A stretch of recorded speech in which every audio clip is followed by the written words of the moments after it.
streaming like NHL that want to show their viewers that they're scoring, what else reason would they do it? I think it's kind of a double-edged knife if you wanna go on that end. Yes, there's Okay. probably streamers that do the whole smurfing in order to be like, oh Promote. yeah, come watch me just come watch me destroy these guys, even That's though got I'm to like be a one of the part of best in it. the world, Has to be. but Bromont said I this EA's trash or the devil. EA is the it's devil. definitely a lot of streamers I think trying to show off for their viewers. Um, Especially when you see like TTV on someone's name, and if they're like, Yep. it seems like they're brand new to the game, but they're really not. At TTV. Um, God, you can't trust those and fucking then people. no, and then I think it's also maybe those people that either make enough money or really have enough free time that they're like, hey, I'm just gonna go create 4 or 5 different accounts Right, the so I can cocksuckers. just You can call yeah, it what it is. and It's fine. See, this is a very real stream. You could say that kind of stuff here, man. I don't. Mm-hmm. and that's why I say it's all about TML's looking too good nice. He's too and nice. playing bad, you know, because Oh, who Chestnut wants says to go and maybe play increase the hockey? other's volume. Did you see that? Yeah, I turned up my volume He's the here. stream guru, honestly. Really? I turned up my volume, so you should be able to hear everything now Oh man, quite Like well. the main volume, yeah, it should work. who cares about? Is there any wearing way a that they fancy can get toque, brought up you some? know? Is there any way they can get brought up some? Okay, yeah, so There's. how about now? How about now? That's a little better. All right, that's full volume right there. So Voice setting. Full vol, huh? that's full vol right there, man. Yeah, I got my volume up too. Being super loud. Whoa. Being super loud. I can go like that. I'm allowed. Fuck That's good. Problem. Okay. See, we're very professional and unprofessional at the same time. That's what makes this place. Well, it's only amazing. episode 2. If it was 12, Yeah, I would exactly. say we should probably kill ourselves at this point. But it's episode 2. You're good, brah. Okay. This is episode 2, man. My experience is, I was telling T this the other night. If you don't get any EA game like this, like sports games, okay, you will be left behind. You got to get that game on day one, and you have to at least put some money into it to buy these players or whatever, and then you just automatically flip those players for a crazy amount of price. Now, I play the Ultimate Team, and like that's all that I do on that game pretty much, you know. But, you know, it's just ridiculous. If you don't get day one players, the people set you out of the market for the casual player like myself. Now, in NHL 18, I did put some money towards it, more money than I'm going to explain here because my wife is in the other room and she'll kick my fucking ass. No, please tell us. No. We're not going to drop that dollar amount. So, but go ahead. It was close. It was close to $3. No fucking way. I've seen worse. It was close to $3. Now, that's my limit. Now, it Wait, is. hold on a second. Rewind. Mm-hmm. No bullshit. You spent $300 on plus the cost of the game. What, like on the packs? On the packs. So the packs are freaking. I spent like $15 on FIFA, and I was like, No. You know what I mean? I won't do that. Oh, tell him I said hi, T-Man. Ever again. Oh, look at your son right there, brother. How you doing, little T? Little T in the house. Little T in the house. Looks exactly like his dad. No, it's not pay to win, but it is like you have to buy packs, the cards of players for the Ultimate Team, just like in Madden. Yeah, so 300 bones on that, and I was dominating. I think I got to not season, but what's it called? Division. So I got to like Division 5, which is the highest I've ever been since playing NHL 15 is when I started with the game. And now I'm in Division 9 with NHL 19. I didn't spend $1 on that game, and now I'm partnered. And you know, the same thing with Overwatch. You guys get paired in things that I got my ass kicked by guys with like 99s on their team. Yeah, you're supposed to be paired within like your skill level or your group level. Not that never happens. Let's be honest. It never happens. In Darth's defense, though, I think that a lot of that hut is where people do spend the money like right away, or they do the offline grind and they grind and they wait until they have a stacked team and then they start the competition. Yeah. They go from Division 10 with, you know, a 99 overall team because they sat there for months or they spent hundreds of dollars or Yep. And then so it's just glitches and they only care about the visuals is brutal. I've been playing NHL games since they started being made for the Sega in '93. Same. So I've been someone who's been playing NHL games for 20 plus years, and for me to finally say that next year I'm not wasting my money. Bullshit. I'm not. Sorry, trust guys. me. I had to make it a drink. EA could quote me on that one, seriously, man. Because I mean, I noticed it starting in 16. Sorry, guys. 16 was probably like the last decent NHL game that was made, and it even started kind of going downhill. But then when they started introducing the Hockey Ultimate Team and, the pay to win and everything, it's just, Look, we're not going to talk about Madden tonight because I don't even get me fucking started. Money goes towards the truly fun. Oh, yep. Fucking EA just has to keep those friggin' low-life pieces of crap that have nothing better to do than spend money on a game that's pay to win. They get those fuckers, they're just, we're going to suck you guys in, and all the people that want to play right, they're like, hey, we forgot to tell you there's no lube in this edition. Yep. Like, we're sorry. That's what I feel like. However, EA's CVS does carry lube, and you may need to go to the gluten talking. Okay. Yeah. So I say that same thing every year that I'm not going to purchase. I'm not going to do this. Maybe this time I mean it though. Maybe T's a little stronger than I am. I suffered through 18. But maybe when it goes to the ball, we're going off on a tangent, but I gotta talk to chat. Like, look at this. The double shots are dangerous. I used to drink them daily.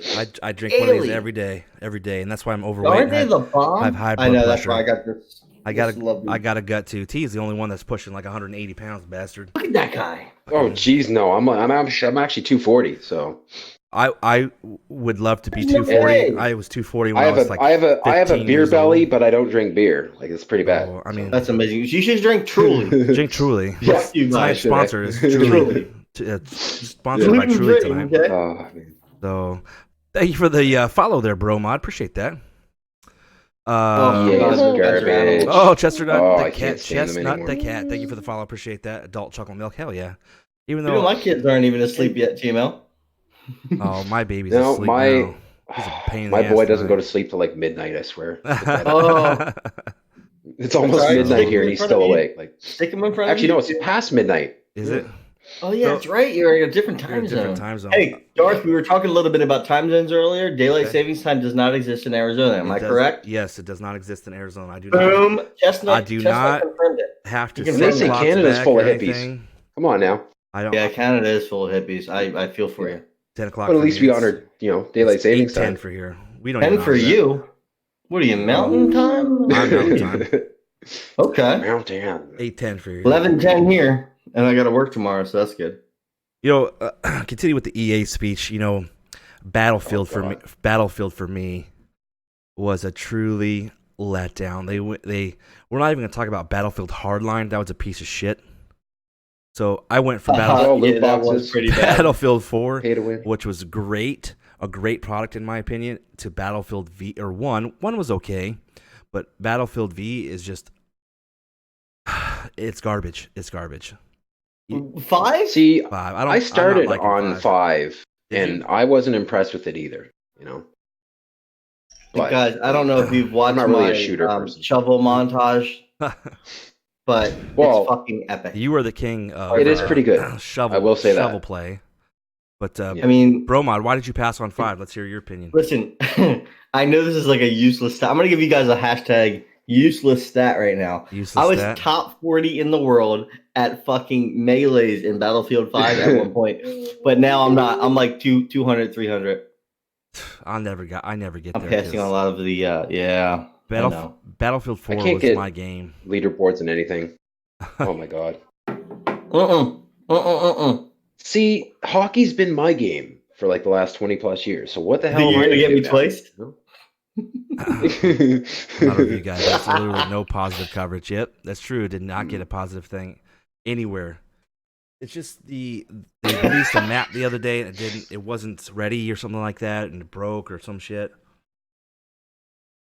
What if I was like, the game isn't broken nowadays, though?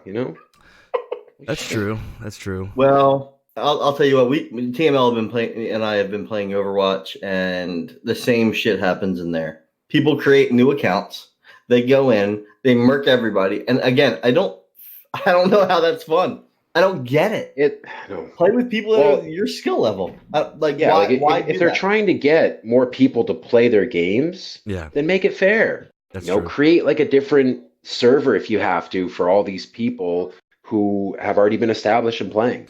Or like what Feenan has suggested, do like an IP lock on the console. So you can only have, Whoever suggested that is a fucking god. That guy. So if you have 5 different accounts on one console and one's way up there and the other are kind of in the middle, well, you're still going to be ranked against people that are up there because it should be based on, That's fucking perfectly said. Cheated not only the game, yourself. You didn't grow, didn't improve, took a shortcut, gained nothing. Yep. I feel like AAAs are getting lighter. Too much is gutted for future DLC. Yes. They're not. DLCs. That now, do you buy DLC? Do you buy any of that? Sometimes I have, but sometimes I just think it's garbage. Like for example, I was playing Destiny 2 for a bit, and I think I bought like the first DLC or whatever they had. But after that, I was like, it didn't add too much to the game. It was garbage. Give me like a half hour more playtime. Who cares? For like $80. Yeah. Jesus. That's a stupid thing. I buy DLC when it goes on sale, and if it's for a game that I'm still kind of interested in. Rock it out. I won't do it if I go back to it once every like 6 months.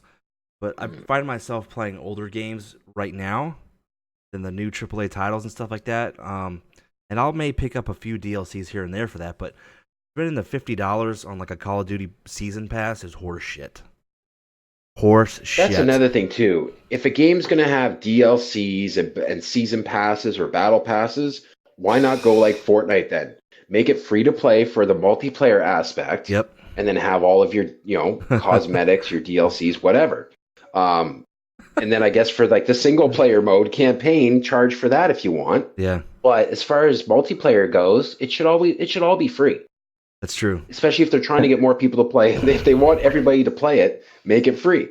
Oh my god, I got a little monkey on my back here. It's I'm getting a TML emote at some point. It's not DLC. I don't know what it's gonna be. It's Dookie Literature Club. That's pretty funny. Dookie is I've learned this tonight. It's a new thing. It's not new, but it's a anime thing on stream, I think. Steam. Yeah, it's like an anime game. It's like a visual novel, it said, but I don't know. Oh yeah, it's very deep. You guys are getting those Steam games that are like adult rated plus, aren't you? You guys have. I've known you guys see this. Here. Timo has somebody on his back. Oh man. And like the dark web. Just to go back to EA in general, the fact that EA has their own specific sports division to make their games, and they still shit the bed. Yeah. I don't get it. Someone's on crack there, man. I don't get it either. And I'm gonna stay that. I'm not gonna pick it up this year, and I'm gonna try to stay strong. But I don't know. Temptation is if they vault it, I'll try it, but I'm not wasting my money because it's like double the price for me. Just because I'm in Canada. That's true. It's stupid. It's like you guys pay like $40-$50 for a brand new game. I'm looking at $79-$89 before taxes. Why don't you just have freaking Fiend buy it and then have it shipped to you? No, because the conversion rate would still kill me because I'd still have to pay in Canadian dollars. You know what I mean? Yeah. So, because when I go to pay for something in American dollars, it still converts it over to Canadian. The conversion rate sucks now. It hurt us at work, actually. Doesn't it suck now? Yeah, I know that. Like it used to be the way that we could go to the States and gain money off our dollar. Now it's the opposite way around. You guys go to Canada. So we have a ton of money. We have a ton of Canadian players. But then you pay higher prices because our prices are stupid. Yeah, our numbers drop because the conversion rate's so bad. Once that happens, it dropped because EA sucks as a company. That's why. that's pretty much it. That's pretty much to the key there. EA has really kind of, like I said, lost all aspects to the game for me, and then plus they shit the bed. I could say the same thing about MLB The Show 19. That is not a casual. That's something I never got into because PlayStation exclusive, right? That's not a casual game. Like I just hop on there every once in a while to keep the team fresh. I don't know who buys PlayStation, but Jesus, this guy does. But my dad bought a PS4, so. All right, guys, fine. There's a lot more players on PS, than there is Xbox, my friend. Oh, the PS4 outsells the Xbox probably 5-1. Really? I would almost agree with that. Check the stats. Well, I mean, the numbers are out there. Well, actually, Microsoft doesn't post their numbers, do they? Chestnut, can we get we need some logic check here. I need People some fact hate check, Microsoft. Chestnut's an amazing fact checker. Without even referencing sports or EA directly, I'm personally tired of companies charging us more for game content that should have been. Yep, that's it every day. So Barbarian brings up a great point. The fact that companies push a product out and it's not finished drives me absolutely bonkers. Yep. And then they'll just put it in there. Yeah. They leave the real ending locked behind a pay. Not only that, how about PUBG? They said it was in beta for how long? Now that's just like Fortnite. Fortnite is still in beta and it's been out for years now. Yeah, that's another thing I don't get. I don't have enough play in that. How can game companies have a game in beta for several years? Usually beta, as far as I know, is like maybe a couple months, isn't it? Yeah. However, maybe 6 months the most kind of thing to tweak out everything. But however, that's their way of getting over. That's their way of. Oh, if there's anything wrong with our game, we're still in beta, even though it's been like 3.5 years. If any game that I play, that's your way of saying you have a shitty product and you sold it to a bunch of kids, assholes. If any game that I play comes out with a John Wick skin, I'm a sucker, dude. I'm gonna buy it, dude. That's the next poster that's going up on the wall. John Wick. That's another thing that I hate in video games is the fact that they bring, celebrity statuses. They bring all this outside stuff, and people are like, "Oh my god, I gotta buy it because then I'm like the coolest kid ever." It's like if you don't get it, it's like, well you're at the back of the bus. Well, that kid's gonna get his ass kicked in the bus. If the kids don't, swipe that parent's credit card, they're gonna get bullied at school. That's just how it is. Oh, that's another thing I can't understand. But skins people going and you wasting thousands of dollars, and I've seen it just to look exactly good in a frigging game. Not done. Many companies are but it sells. Early access, and that's why I think that EA Sports specifically is starting to shit the bed because they're going more towards the cosmetic side. Seriously, the early access drives me crazy. I've got a couple games. Crazy. All right, you're playing the game. It's just not finished. It's not finished. It sucks. It turns people away more than anything. If they just perfected the game, released it at a decent time, it would be fun. But yeah, it's all about advertising. That's it. So if you buy a early access game, right, and one bad review will turn off hundreds of people.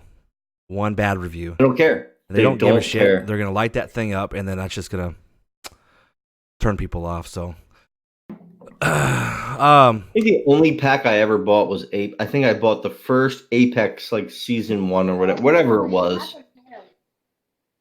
Enter No Man's Sky. First yeah. Oh, I remember that. I never played that. Fallout I never 76. played it either, but that's a good game to reference here. Fallout 76 was I played Fallout 4, didn't really like it, wasn't my type of tea, you know what I mean? So I never went back to it, but the amount of backlash that Fallout 76 has gotten is insane. I actually haven't. I never even opened the fucking game. I game share. I game share, so it's on my Xbox. Never even opened it. Oh my god! I find that companies that release games that are broken, like I said, really need to take a step back, and just take the extra couple months, work out all the tweaks, and then put it out. Too busy working on the new shit they have. That's the problem. Put out a game, and then with updates, they make them broken. Like EA, I'll always go back to EA on that shit. Every fucking update they do, it breaks NHL even more. Yep. And it breaks something else. Madden was the best example for that. Madden was the best example. Fumbling, interceptions. They would fix the glitch, and next thing you know, the guy has no head, and the football is fucking with the quarterback. And you're like, what happened? Oh, they fixed this, but by the way, you can't move the ball downfield. Make my stream element shut up. He's spamming every 5 messages. Yeah, you gotta set the increment. Oh shit, I can't do that right now, but I will. The increments. I had to fucking put them to 40, 50, 60 minutes, something like usually that. we don't have this many people in here, but we're growing. That's true. That's true. I mean? We don't have this many chatters in here. Episode 2, baby. I'm gonna go. I tell you, man, this podcast thing, it blows up, dude. It blows up, man. Because people like to hear dedicated gamers, let's say, and movie buffs and all this rant and bitch about what pisses them off because that's real. It's not dolled up. It's not sugar coated. It's real and raw. It is. You don't really see a lot of that. No, you don't. You see a lot of these people getting paid. Like all the like Call of sports Duty announcers people. or like announcers in general. They're paid, like you said, they're paid to say nice things. Yep. So here, if they slip up on the air. One more token. The game in violation of the BS unfinished release. Destiny 2, Bungie, I believe I was released from contract. Don't even talk about Destiny. I played Destiny 1. Game. I beat it. I beat it with friends. I did play the beta for Destiny 2, but I was like, no, thank you. Never downloaded it. I mean, I think I have the Forsaken one, but I don't know if that's the full game Destiny or what. Train, I guess. But yeah, I played it. I got it because friends had it. I played it for a couple months, grinded the shit out of it, beat everything you could, and then when I couldn't progress anymore, I was like, "This is boring." They announced the first expansion before the game was ever released. Whew. Yeah. Oh, you know what? It's just something, guys. Is it bad if you order DoorDash like twice in one night? No. I just ordered DoorDash last week. Did your food get to you this time? Oh yeah, I already ate it. Oh, you already ate it? What did you order? I don't know if you've seen this lovely stomach that I got brewing, but oh yes, we do. I had Wendy's. It was a chicken bacon sandwich. Chicken and bacon are good. Combo. It was delicious. I had McDonald's tonight. Made me feel greasy. Oh, it's like those greasy goals. I agree with that, Chestnut. 100%. D2 is good, but you shouldn't need to pay $100 for a $40 game. No. Yes, I stopped doing that. I stopped doing that. Yeah, I bought NHL 18 for like $80, like the Young Stars edition. that cost me $140. Oh my god, dude, it was $80 for me. $140 for me. That's cool another thing shit. that pisses me off too is pre-orders. Yep. Because then they try to push out the pre-order, and then that's when you get glitch games and you get broken games. I think the worst thing Bungie did, there was a launch day, the servers went down, and Auto Banner was going to nuts, and they had to close the offices, and were offered no support for about 12 hours. Ooh. So you know what's another piece of shit that everyone was hyped about was Anthem. I never heard much about that. I heard all the hype, and then after that, I heard it was bugged. What a disappointment that was. I heard wasn't a lot gonna about get it, but I never played it myself. After the first week, it was like 200 people streaming, like literally, or 200 people viewing, I guess. Yeah. It was trash. The game was broken. It blew up the first couple days, didn't it? It did. Yeah, it was like number one. It's gone. It's gone. Yeah. And it's gone. They rushed it. They rushed it. They totally rushed it. And that's the thing about those kinds of games too, is because even after they get fixed, it's the fact that they were rushed. It had so much hype, so much publicity. Even after the fix, people are like, you know what? They didn't do it right the first time. Why would I give it a chance now? I would have picked it up. And that's going to be just like me with friggin' hockey until somebody besides EA takes their head of their asses. One person playing it, and Jason Pugh. That's it. He plays it. I was going to say, Pugh plays it all the time. It's like, how many people are matchmaking? One. Jason Pugh. Yep. Yeah. So I would have picked it up for like $20, but then I heard like it bricks. If somebody paid you $20, I would have too. It bricks the PS4 console, so I wasn't taking that chance. Like in my streaming career on the PS4, bricking my piece of shit with Anthem. I mean, come on. I haven't. No, thank you. I heard this thing about games now about how they're trying to stop used games. What the fuck is up with that? At GameStop? Basically saying like you go like say if you go and buy a new game and you install it on like your Xbox or whatnot, and then like say you're down the road, you're like, I'm going to get rid of this and pawn it off to a shop. Then that game becomes basically inoperable for anybody else who tries to use it. That's just a development company trying to double dip their profits there. You know what I'm saying? So I mean, why make gaming more difficult? It should be made easier if they want to get people. You know, not everyone's a ninja or a Tifu. You know, we're not all godlike at every fucking game we play. So make it fun. Yeah, the installed game has made ownership permanent. Yeah. Well, that's just like with people selling their accounts and shit. You know what I mean? You can still do that and still play the game. But that is stupid though too. Like I don't understand that either. I wish GameStop would die. It just we all know dig themselves a grave. We all know your grievance. I can't stand GameStop. GameStop is dead. It's not just one. You know what? Also, I walked into a Best Buy the other day, and that place is going downhill too. I don't know if you got those in your area. We have Best Buys around here, and they Actually, I mean, it turned from like a Radio Yeah, it's always Shack been first, cancer. and then into like Best Buy. So I mean, and yeah, they're not even really doing too well from what I know. No, I walked Sorry, in the that other was, A lot day. of places like that How are many of you closing drank of down. those? Like, are you 6 packs deep in that? we're not even talking about it. I'm just gonna put I them think he's down. only 2.5 sheets to the win, so you may need some more. Dude, Two he's and a like half. he's on fire at All good. 3. You know what I mean? Yeah. GameStop was designed to Honestly, price gouge the gaming two, community. three, Yes, it four, was. 5, 7. But here's the thing with GameStop. So gaming is not just for the younger crowd anymore. You have No. young adults, you have old people playing that. So they do That's they do their homework, and they're not going to go in there and get fleeced when they can pick up a new game for $20, and Exactly. then fucking on the shelf it's like 35. They're not gonna do that. Fleeced, hashtag Right. fleeced. That's an old school word. Great, what a fucking great word that We're was familiar until Oh yeah. Mixer ruined it. Fleece your face. So we're gonna touch on a few Nobody caught subjects. that. I'm so glad. We're gonna touch on a few subjects that we talked about last week, and Let's do it. one of them is I know that the Barbarian was interested in hearing my story versus Mixer and Twitch. Can we address that? I don't believe that there has been a game release in about. That's true. Yes, 100%. Yes, that's 100% true. There hasn't. No. Nope. That's Not even 100% close. true. What's that now? So can we address that I don't believe that there has been a game released in about 3 years worth $60? No, there hasn't, to be honest. No. And it's all because the games are too much hype and not enough content. It's all about, like I said, looking good, playing bad. The games look good, but they play bad. There are some good single-player games. Actually, bring them. Let's hear your single-player games. So I have God of War. I think I've got like 10 minutes into it, but they aren't a normal. Witcher 3.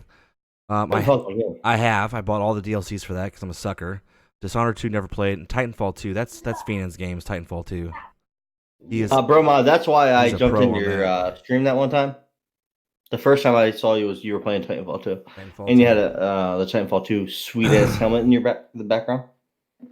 I have all the Witcher 3, wouldn't have paid full price. Oh, yeah. So I waited till it was like $5 per thing, whatever, and I picked that up. Yeah. So, Titanfall is, I will defend that game. I mean, the fucking graphics, the matchmaking, everything's solid on that game. So hopefully Titanfall 3, they come out with a sweet-ass battle royale that just fucking kicks ass. Well, they did. See, I'm not a big fan of shooters, and I enjoyed Titanfall 2. Doki.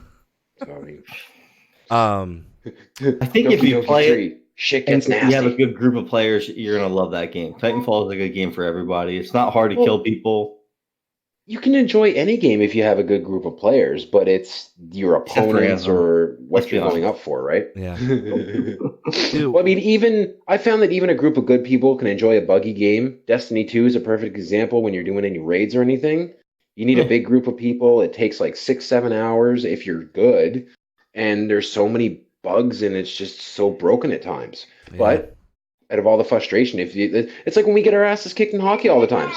We're gaming together, so it's still fun. Let's not talk about it anymore. You know what? I would throw something.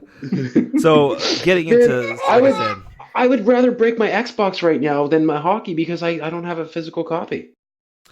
So, going forward, Broma, they're going to be EA? So, Titanfall 3 is going to be released, and it's going to be EA? Oh, come on. See, and that's another thing, too, now, is that EA has destroyed their reputation as a company over the last, like, say, decade so bad that even when a game like Apex comes out, like, they made Apex and it's going good, but at the start, there was still a lot of backlash because EA as a whole, they have no souls. They're garbage. They have no soul. They don't. No, they don't. Like, I mean, yeah, they obviously know how to control the video game market because they're one of those monopolies. Yep. When it comes to video games. Yep. They're such a big company. They control, I'd say, almost half the market, if not more, let's say, for a lot of things. But Epic is making a name for themselves, too. You know, companies like that. So I think more people are kind of drawing away from EA and trying to find something new. And that's what I'm higher than 5 if you're going by just video game companies. EA ranks 5th on the most hated companies. I'm telling you, Activision has got to be number one on that list. Well, EA even admitted themselves that they are the bad guys. Yeah, I read an article about it where they admitted, and like that's pretty bad when you're a multi-billion-dollar company. You're like, yeah, we suck. We'll admit it. Who cares? We'll still keep pumping out this, suckers out there that will buy whatever piece of shit they put in front of them. That's just the way it goes. NHL. Me too, NHL. Number one sucker right here. Electronic Arts Company has one honor of being named the worst company. Hashtag 2020. Wow. Hashtag EA can suck it. Based on factors including major events, customer satisfaction surveys, employee reviews, and more. EA. You know what's going to happen? I'm going to tell you. Everybody pause. 2020 EA is going to be amazing for like 3 weeks. TML's going to cave because I'm going to be playing it. And after 3 weeks, they're going to press the fun button and say, you've been locked out. Next thing you know, fucking TML chucks his fucking Xbox through a window. That's what's going to happen. Week 4. You'll see a YouTube video where it's like Sledgehammer meets Xbox. That's fucking hammering on it. Much more careful consumer because I've been disappointed too much. Yes, I have been too. Yeah. I've been waiting for games to go. This is the first year. Yeah, so for me personally, I'm burnt out playing games. I don't know how you boys are, but I'm just kind of. I'm kind of getting there too. I'm getting bored of them everything. In a way. I mean, I'm a sucker, and I buy everything, dude. Like I buy everything that's out, and then I like that. Sits there, and I don't play it. I've been trying to think of initially purchased an EA release in 5 years. Ooh, intentionally purchased. EA release in 5 years. Wait, Doom was released? I thought we were waiting for that. Doom. ID Studios is still good. Yeah. I've been trying to. It never really works on my channel. I mean, we talked about this last time, where I'm trying to get into more story-based games, but I label myself as a first-person shooter type of gamer, and I always seem to go back to those games, but I don't know. Like sometimes. My channel takes a shit when I start playing those games. People don't see a lot of fast action. When John walks, I will die. ID's still good because John Carmack is still running the show. Okay. So like I said, first player, story-based games don't do well on my channel, but I'm just so tired of multiplayer. There's nothing really good out there these days. That's a point well hit home. Is like nothing's been worth $60 these days. Looks like Fiend and fucking there he is. Looks like he froze for a second, but we put on a Deftones shirt. Everybody froze. I like it. I like it. My Deftones shirt. I think I got a little loose when I was drinking the Truly, and I think it kind of went all over. So,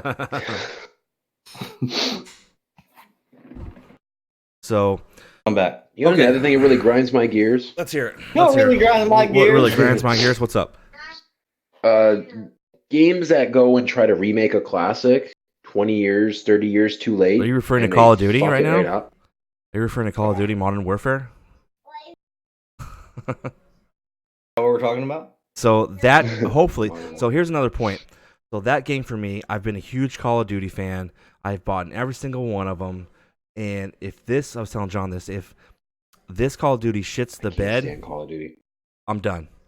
I love that term, shit the bed. If it shits the bed, I'm done. You know what I mean? So I'm gonna give it one more year, and after this year, it's toast. If it doesn't get 10 out of 10 stars, I'm so done with that franchise. That thing is a piece of shit. The stars, if you like it, you like it. You know what I mean? I do. I could never stand the matchmaking in Call of Duty. That was one of the biggest things for me.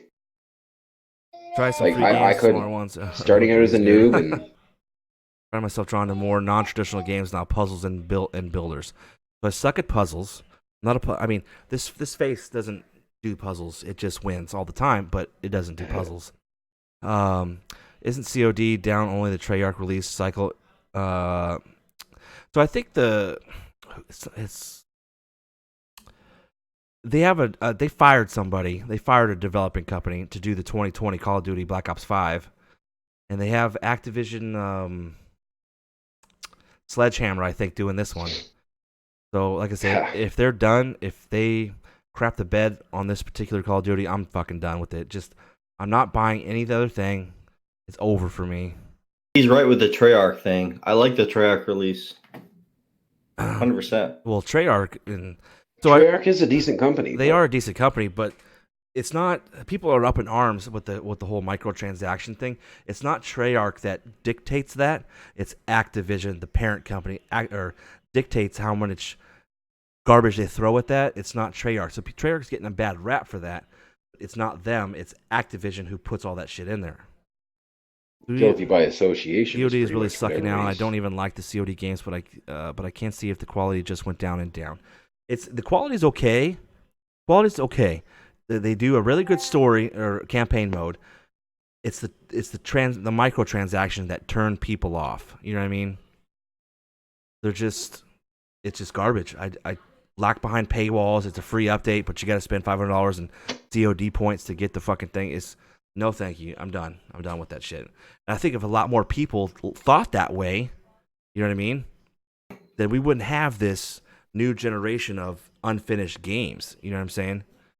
More people did their homework and continued to enjoy games, but still use their mind when purchasing things and not give their credit card away to their kids.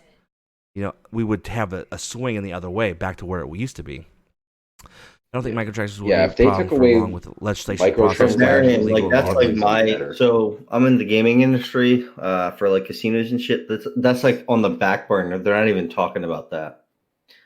It's going to be a problem in other countries, but for right now, like we can't even get our minds around sports gambling right now, and that's a big problem in the States. Like only certain states have it, so I don't even think they're thinking about that. But yeah, that's the microtransactions and Activision are just killing me.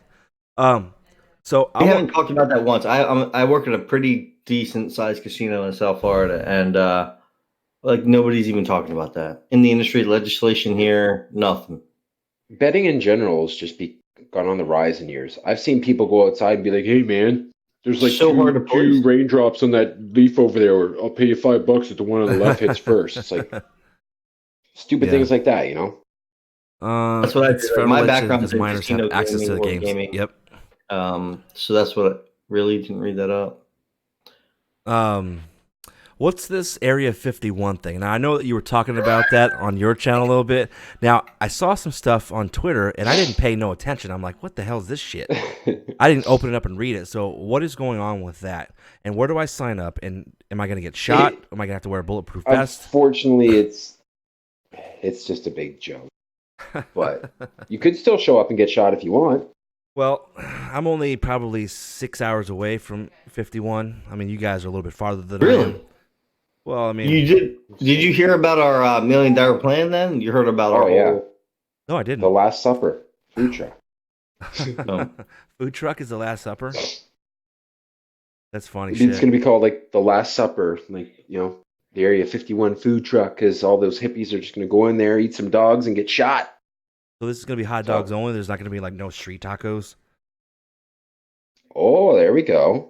Can we get well, that's a lot of work. We just want to put a dog in a bun and say, "Have at it." That's it. Yeah. So, give me $1 million. I can't get a fresh bowl of hamburger helper. Is that what you're saying? I don't know. Explain it, Timo. Like, what are we gonna do? How about lukewarm? Lukewarm, microwaved. Okay, that's pretty decent. Well, I thought we were going to go with an ambulance hollowed out into a food truck to make it a little more keep going. satirical, I guess. Right. Huh. The grill in there. It's like it's like the ambulances go and get real emergencies, and we go and solve food emergencies. God damn, that's it. I can't wait for that to be popped off, and then you're gonna see a bunch of like hippies getting shot, and like they're gonna blame the government for doing that, but they understand they're on restricted land. If only I had my hot dog. You know what I mean? Hot dogs cure all. Not some funky ass. We need some Nathans or some Hebrew Nationals, that all beef shit. We don't need no fucking cow or pig parts, the hooves and shit. You know what I mean? We don't need no turkey dogs. All gluten all the time. Yep, all gluten all the time. Hashtag gluten. Yeah. This Doki thing is like legit dark as shit. It's like anime, but like that's fucking what that's is another going thing I find about the gaming industry as a whole too, is that they're getting pretty darker when it comes to a lot of things. And I like that. A lot of games it could be needed. I don't know. Well, all those. I mean, I can just understand like the whole horror genre, but when you're like bringing in like pervy situations to these anime games, or There's even a just like real Doki life Doki games. Literature Like, Club. what the There's hell? 320 people fucking in chat right now. Holy shit. I've never even It's a heard of whole that. thing, dude. There's a lot going Yeah, on here. Never even heard of it. it's so weird what becomes like a fad or a cultural Bizarre, easily phenomenon disturbed. in this generation. It almost makes me sick to my stomach, you know? I like to see I'd like to see a little bit more darker things in video games. You know what I mean? So it's all those damn social justice warriors that are crying about taking stuff out like that. But I want to see that. You know what I mean? Like I want to get disturbed. I want to feel dirty. You know what I mean? Like I want to. It's all about those ratings, though, Think you about know? it. Well, Oh, my little 10-year-old son just had some nightmares because he played this horror game Well, that's rated that's- 18 plus. Well, that's the problem. that's on You know? the You let them parent. You know play what I it. mean? That's on the parent. Oh, If parents, yeah, you know, but they'll still go. And I've seen people try to get video games banned because of their kid playing said violent game, like Grand Theft Auto, yep. when they're like 8, 9 years old. Why isn't It's it the being parents' fault. played now? Is it GTA 5? Have they been cracking down on it or something? I have that game Like, what's too. going on there? The I RP. have no clue. I I think everybody's just waiting for Grand Theft Auto 6, really. I've played that RP thing Did for people like stop fucking 2 watching it? hours. Yeah. It just wasn't. I just wasn't fun. I really didn't want to get a job and like do shit in Grand Theft Auto. Now I bought it just to see what it was all about. I really don't want to get a job. I really don't want to be like a cop busting criminals. Like I'm there to do some bad shit. You know what I mean? Yeah. Like I bought GTA 5 the other day just for PlayStation so I can get on there and be thug. You know what I mean? And that's what most people buy those games to do, you know, to go on and just do what they want, create the havoc, wreck some shit, wreck stuff, you know, not actually go and necessarily do something that's always objective based. Okay, so or you always have to be the good guy. The RP brought it really? back. That's what happened. But when the influencers got banned for being trolls and the fan base bailed. Well, not to plug, but a year. There's a lot of people hacking that game though too. Covered most of the censoring for the new COD. So that's all the damn social justice warriors fucked up the Call of Duty, and I hope they release that version because I really want to play that version and see what that's all about versus like the watered down horse shit that's probably going to come out. You know what I mean? Like I want to go do some dirty shit in there. Excuse me. So I want to get loose. He's like, I want to get in there and just fuck people up. Yep. So that's what I want to do with it. You know what I mean? I don't want to have a certain setting I got to put on for more blood and more gore. That's horse shit. Dude, I just want to run around and pee on things. That's it. I just want to piss on buildings and all kinds of trees. If that kind of censorship in games, though, giving you the options to have like no blood and whatnot, I don't even think that even lessens like the violence factor in it. Let's say for like even an 18 plus game, you got a 12-year-old kid playing. Oh, there's no blood in this game. I can play it, even though it's still 18 plus. Yeah, it's the violence, you know, and just the overall perception of that violence that makes it bad, regardless of blood or not. Like I think it's bullshit. I have a stream update here. My bathwater will be here in 1 week. No way. My bathwater will be here in 1 week, and you're bullshitting. That's hot. We're gonna make the beard grow another 7 inches when receiving that bathwater. Are you fucking with me? Yes, I'm actually fucking with you. So last night, is it really coming? No, I didn't buy it. I'm just joking with you. Son of a bitch! I did not buy that shit. Yeah. I want to see you. We're all excited for bathwater, and see what happens.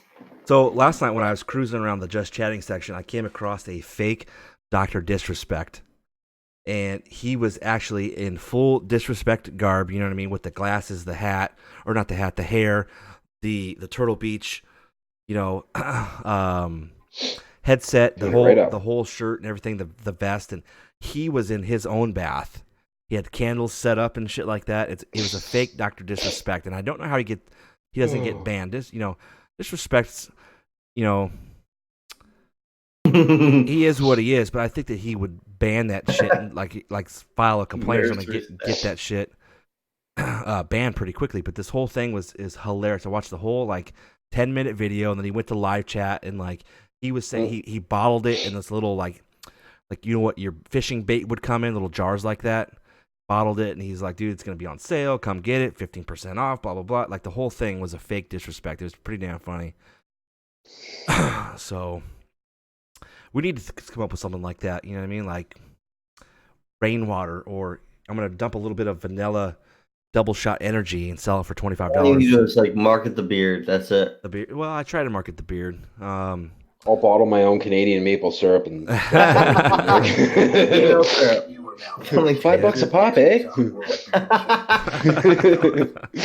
All right, so let's touch on this whole networking thing because I'm getting fucking drunk. So, well, the drunk fiend is solid gold, so I'm trying to get you there. So the network. Listen, you don't have to go far because I'm drunk over here. I got 1, 2, 3, 4, so 5, 6, 7. I don't know. I don't know how the whole conversation came about. I'd like to say that we started that conversation, but that's probably not the truth. But wait, which one? The whole networking conversation. I don't know how that started. We've been talking about networking for 3 fucking years. Yeah. So there's a lot of big names, Twitter people and streamers going on there and talking about Mixer, right? It's mostly Mixer people going on there and talking about networking, and this is, it's make friendships and shit like that. And right. So I see like 10,000 posts a day on that stuff. Right. Me too. So I've seen it too, and it's kind of like a fad going on. It's everyone's personal opinion about unfortunately networking. This it is a fad. It's going to go away. People are going to realize that that's stupid. And you want to know why? The main reason it's going to go away. Networking is a fucking word. It's whatever you do with it, whether it's a company or you make a friendship out of it. It doesn't matter. It's not a bad term. No. Right? And I think one streamer, who I won't name, came out with, well, I don't like to call it networking because yeah, that's true. What did he say? I go into streams and I make friends. And let me tell you something. Let me tell you a little something. He's full of fucking shit. That person was full of shit. Hashtag real right because, now. Well, and I'll tell you why. I'm going to be honest. Did nothing but gain. It was nothing but for gain. Completely walked all over our team, shit all over us, and that's what I have to say about that. Whether I'm drunk or not, I was gonna say it when I wasn't drunk, and when you brought it up, Darth texted me. He said, "Hey, well, I want to bring up the networking thing." I'm gonna be honest. Yep. Most of those people even the people that surrounded that person, were completely full of shit. So any one of them can come and talk to me. I have plenty of fucking detail in what I'm saying right now. But networking is just a fucking word.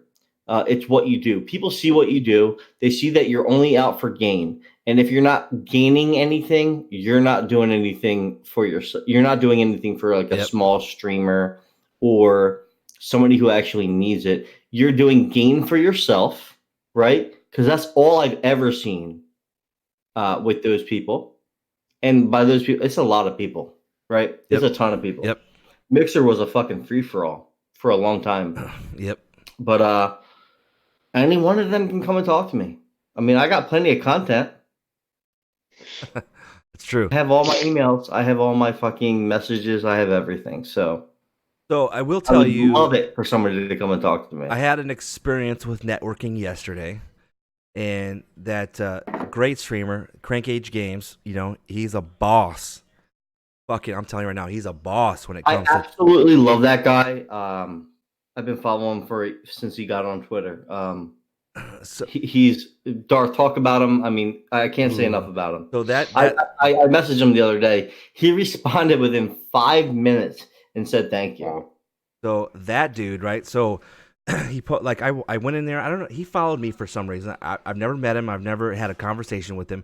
Followed me one day, and I always follow everyone back on Twitter, right? If they're cool and they're gonna click on my stuff, I'm gonna give them the opportunity, and I'm gonna click on their shit, and I'm gonna follow everyone back. So I got onto a post yesterday that he posted, and when he talks about network and like his community, that shit's real. You know what I mean? It's just one thing that he did. So like, put that in perspective. It's one thing that he did. Like, he just went out and said, "Hey, I'm a part of this huge community. Thank you for doing this for me. I involve myself with smaller streamers. I watch everyone. Let's help everyone grow together." And that dude meant it. Other people say that shit, right? And it's horse shit. And I'll tell you right now, it's horse shit. So the whole follow for follow is garbage. But this dude here, he was like, It got like 900, I don't know what it is up today, but it got like 900 retweets. It's got over 1,000 likes. You know what I'm saying? So I tried to follow everyone on that thread, and like I think I must have followed like 40 people, and like out of that 40 people, and you're not gonna get everyone. Like I understand that you're not gonna get everyone, right? But I like 35 people must have followed, and then so I had like I was at 700 followers. I think what was yesterday? Thursday. So Wednesday. So Thursday, I got on that post and I was conversating with people and having a good time, and then I got like 10 follows, right? And I tried to follow everyone that follows me. So I went ahead and followed him, and all I did last night was just go into people's streams, the people that followed me actually, hung out for a little bit. Now I wasn't there for for hours. Now I was in there for a good 20 minutes for each person's stream. Went in there, either I wasn't my auto host wasn't on, so I'd host somebody for like 10 minutes and then go to someone else and host them for 10 minutes. I made some decent connections. That's where I met the Barbarian right there. I was in his stream last night hanging out. I posted something on Twitter today about this show, and he's like, dude, I'm coming in. I want to hear your thoughts on, streaming as far as Mixer and Twitch, stuff like that. It's like, all right, cool. So he's actually here enjoying the show with me. That's pretty cool, dude. Barbarian, thank you for hanging out, why man. the reason why it's not a follow for follow is because if you follow him, if you follow Crankers Games and you like his tweets, then you're going to like the people that follow him. Yeah. It's not for everybody. He's himself, and it's a community, exactly what Barbarian said. It's a community, and that's why I have no problem with following anybody that he follows or tells us to follow, or any thread that he's ever in, because his tweets aren't for everybody, but they're real, and they're amazing. They're funny as shit. That dude, right? And he knows how to network. He knows how to make friends. I'm 9 days in. You can call it whatever you want. That's why networking isn't a bad thing. And those people on it's how you perceive it, like you said. I'm not going to say there's people on Mixer. I'm not going to say there's people on Twitch. I'm not going to call out a service, but certain people that are talking about networking that's in a bad way, they're full of shit. Mm-hmm. Okay, most of them are full of shit. Most of them, they're not going to promote companies just to promote them. And I think we talked about this in episode 1, where we're like, promote the company first, like them, try the product, and then buy it, and then ask for a. They don't do any of that. Nope. I saw that a lot over on certain platforms. So let's listen to this. I'm 9 days into his community. I've seen a 4,000% growth based on his advice. That's not an exaggerated note. That's a current analytic. You know what I'm saying? It's not. That dude's crazy. And you know what? Another thing I get with that guy. I was in his stream yesterday and I was hanging out, and he was talking about what he did to gain. Like someone asked him about Twitter, right? He's only been on Twitter for 1 year. 1 year. He's got 35,000 followers.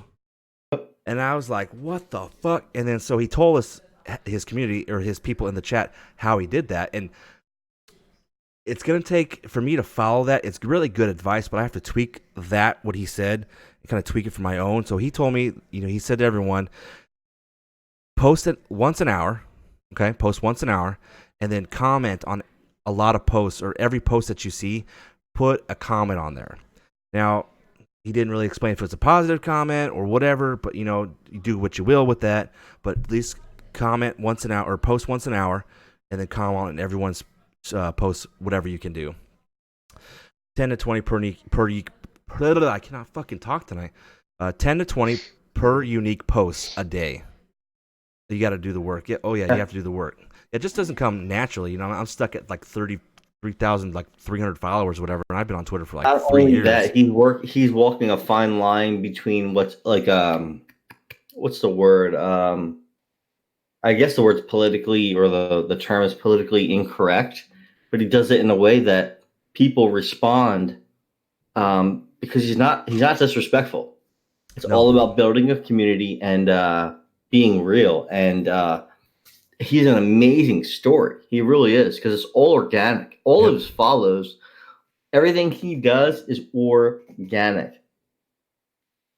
Yeah, I don't have those kind of numbers, but going from 250 to close to 400 has been outstanding. Yes, it has. Because I will give you, when I first got on Twitch, I got suckered into this team, and they sought me out. I didn't find them. They sought me out, which I'm going to talk to shit about them. It's called Team MZ, right? I don't give a fuck. We're going to talk about them right now. So they are a follow for follow crew like nobody's business. You know what I'm saying? Like when I was on there for like 30 days and like my followers from Twitter jumped up, skyrocketed. You know what I'm saying? And now none of them come in my stream. And this is like back like 2 or 3 years ago when I first started Twitch. None of them come on my stream. The owner of that team is like beyond fucking nuts, man. Like she'd put like, oh, I need a new car cover.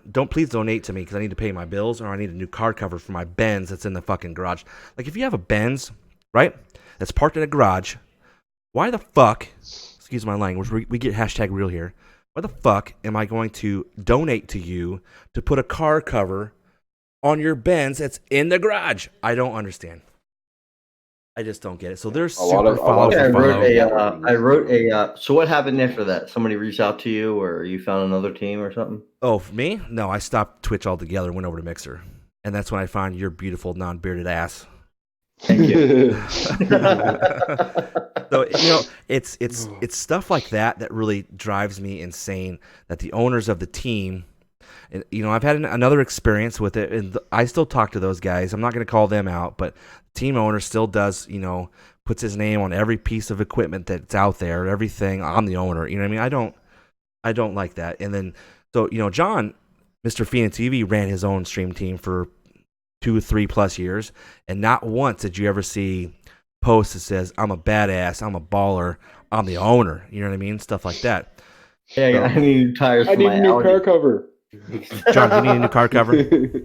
What's amazing about that is I tried to go the other route. I wanted to create opportunities for streamers who were small to get them to the next level. I never expected them to stay with us, through partnership or whatever it may be. But me and my family, we created, we bought grips and marketed them for our streamers. We never did it for ourselves. Yeah. And we gave them away we gave, I think, 300 grips we gave away to all of our streamers' followers or people that we let them run their own giveaway.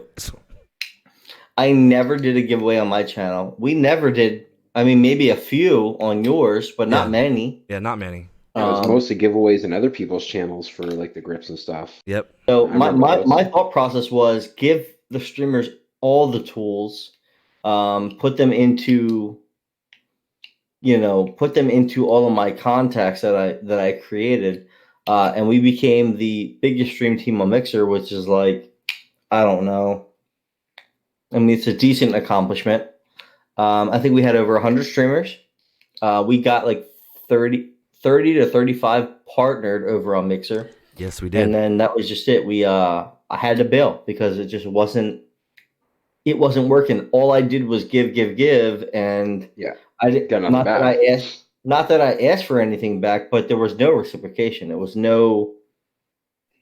was nothing coming in return. So my family and we would get together on Saturdays. We would put all the orders together, write personalized letters, sign them. I bought stickers for everybody. I bought banners for people. It was nonstop. It was do for everybody. And at some point, I'm like, well, I got to stop. I'm not making any money. I'm not that I was seeking it out, but I thought it would grow a little more. I think if we had more streamer backing, it would have grew, but there wasn't enough of it. So after a good talk with Crank and several others led to me to go with a no obligation giveaway. Garth, you saw it last night. The only thing required was presence and a picture. So I think if you do that, people will be more apt to come back to watch you. I mean, they're going to follow you anyways, you know what I'm saying? But if you do a no obligation giveaway, they're going to be like, okay, cool, I don't have to stay here, but I still won something. I'm still going to show that dude loyalty, because I won something. Even though I'm not a follower, I'm going to follow anyways because that guy's cool, So it still gets you where you need to be. I've done the giveaway on the grips on my channel, but everyone that I gave away, I asked one thing.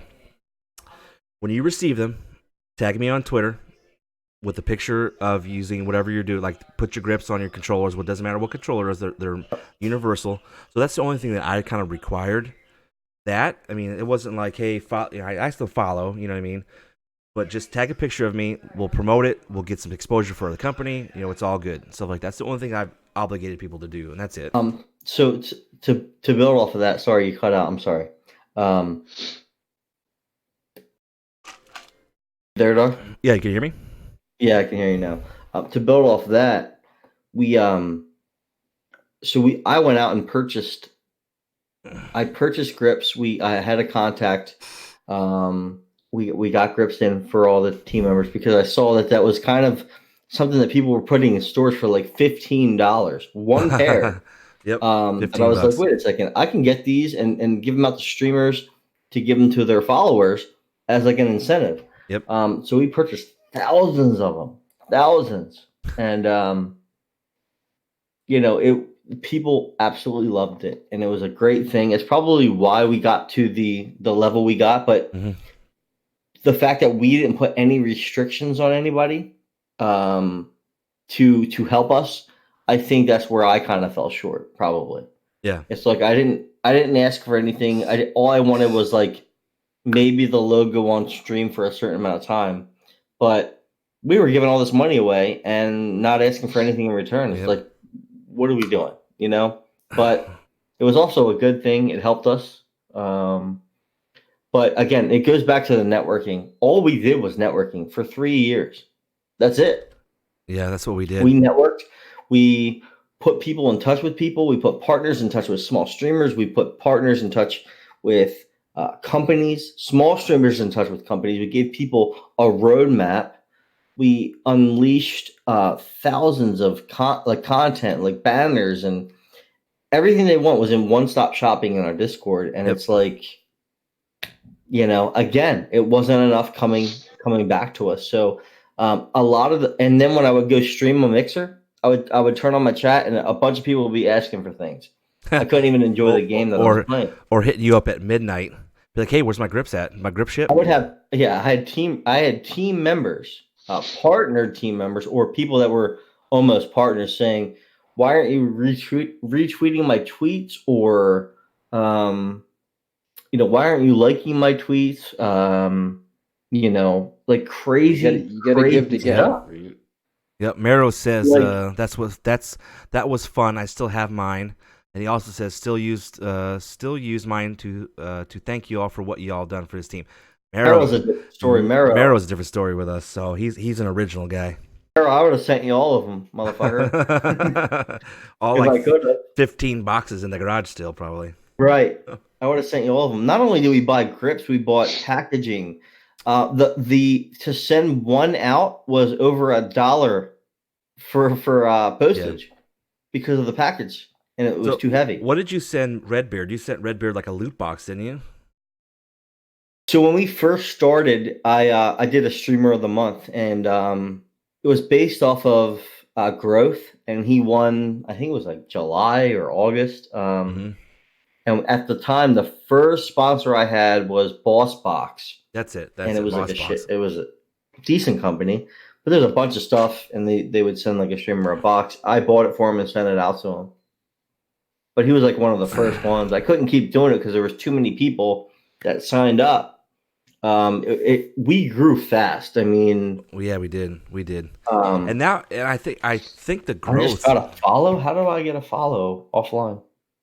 That's because I'm supporting your. I've got your shout out here in my overly active Stream Elements chatbot. Yeah, somebody follow me. Thank you so much. I love you. Because people are fucking. Was that you, Barbarian? I fucking love that dude. Yeah, like I know. I just followed him. I was like, while I'm sitting here, I just followed his shit. Yeah, he's funny, dude. He's do it, brother. What were you saying, T? I'm sorry. I noticed too, like at the start, how the growth, like even when I became a part of the team, and I was really next to nothing. And Feenan was the first guy when he's just like, hey, you stream, you got a team, and very open and welcoming. And I seen that growth, and I noticed the work that you guys were putting in, and the time and effort you were putting in, and like all the networking and everything you guys were doing. And like Feenan said, not asking for anything in return, nope. But still not getting that return in even genuine appreciation for what was done to get said person to that level, you know, or I'm feeling froggy. Let me pull up some Discord. It's just let me pull up some old thread. So that was my biggest thing, was just the lack of support for myself. Now I still to this day like slack off at work because I've got a very whatever I want to do work schedule, and I'm always sitting in my car on lunch, you know, cruising Twitter or cruising Mixer and Twitch, and those people that I like threw all my freaking support into barely supported me. You know what I mean? And it kind of, I took it.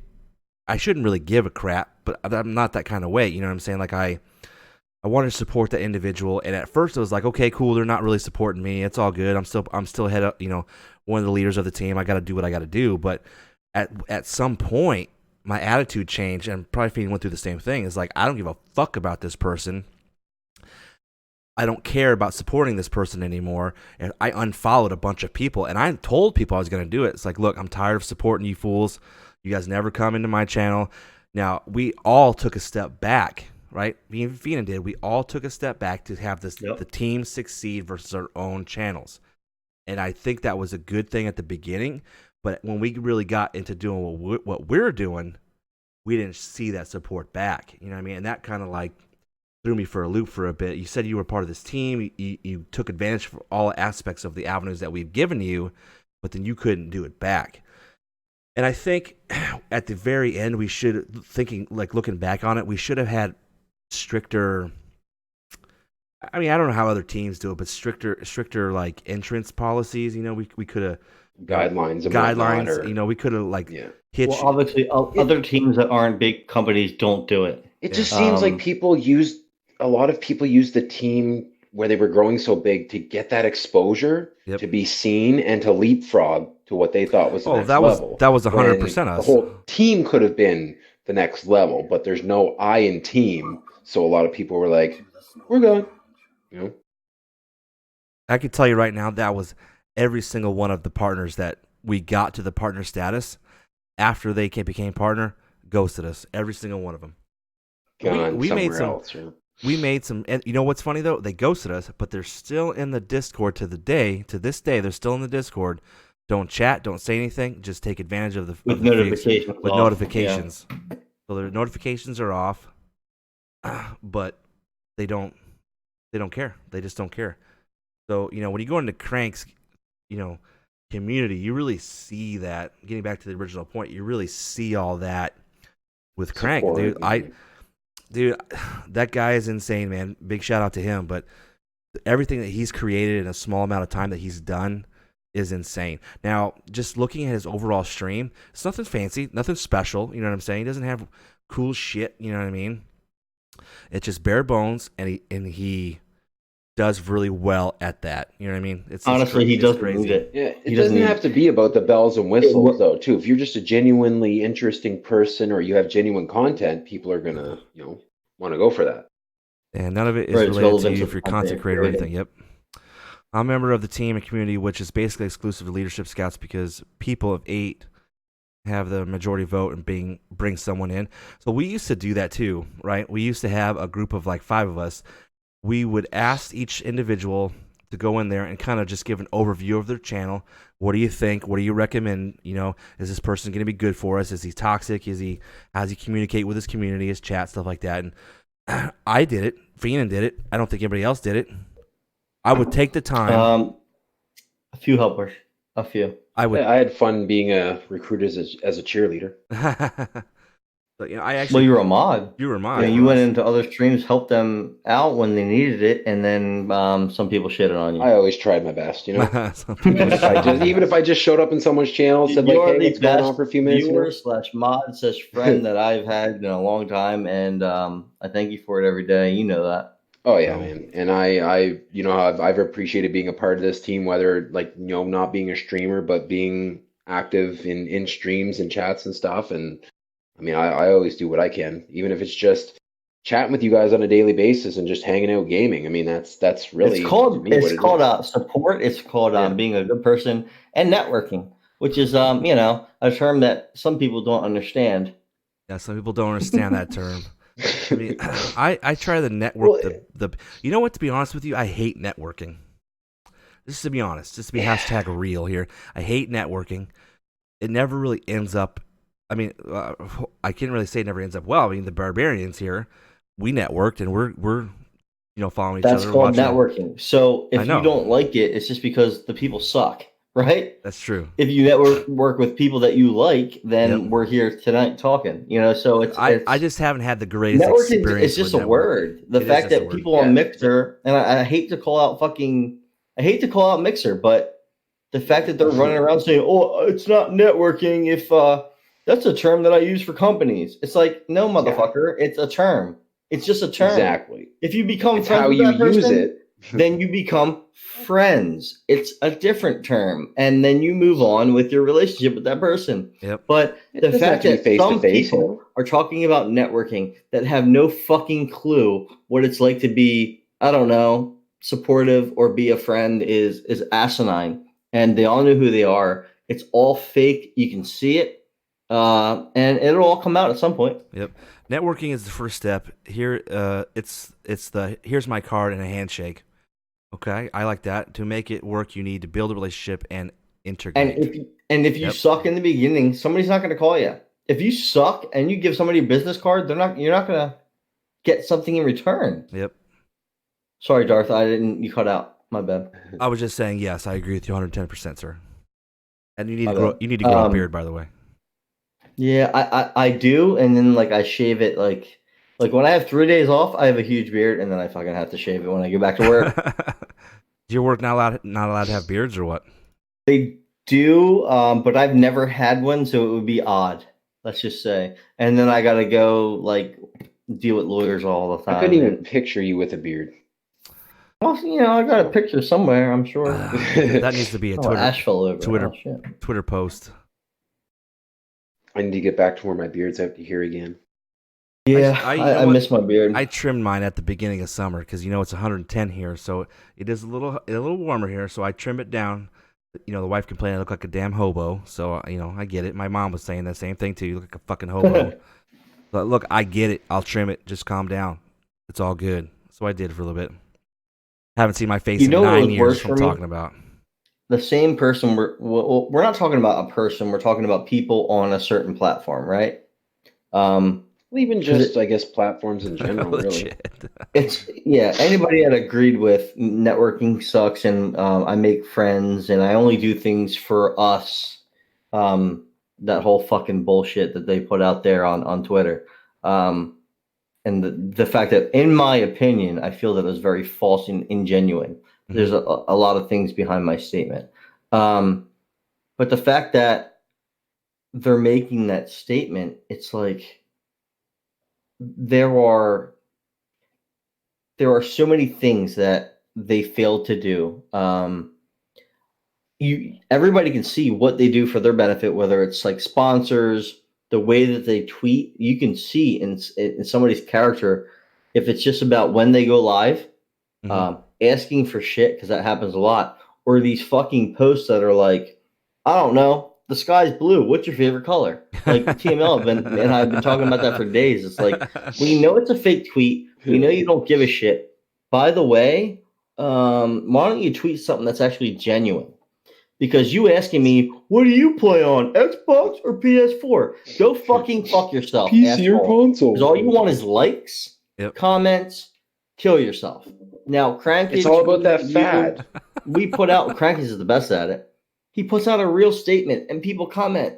That's genuine. Yep. It's genuine. What do you use? I use a Razer mouse. What do you use? Fucking go try one. You think people on Twitter are going to give you the answer to your fucking problems? Go try out a goddamn mouse. Go try out a keyboard. We all know you're full of shit. We all know you're trying to get likes. We all know you're not going to buy anything. Go try the product out. How about buy it first? And then ask for a sponsorship. It drives me absolutely crazy.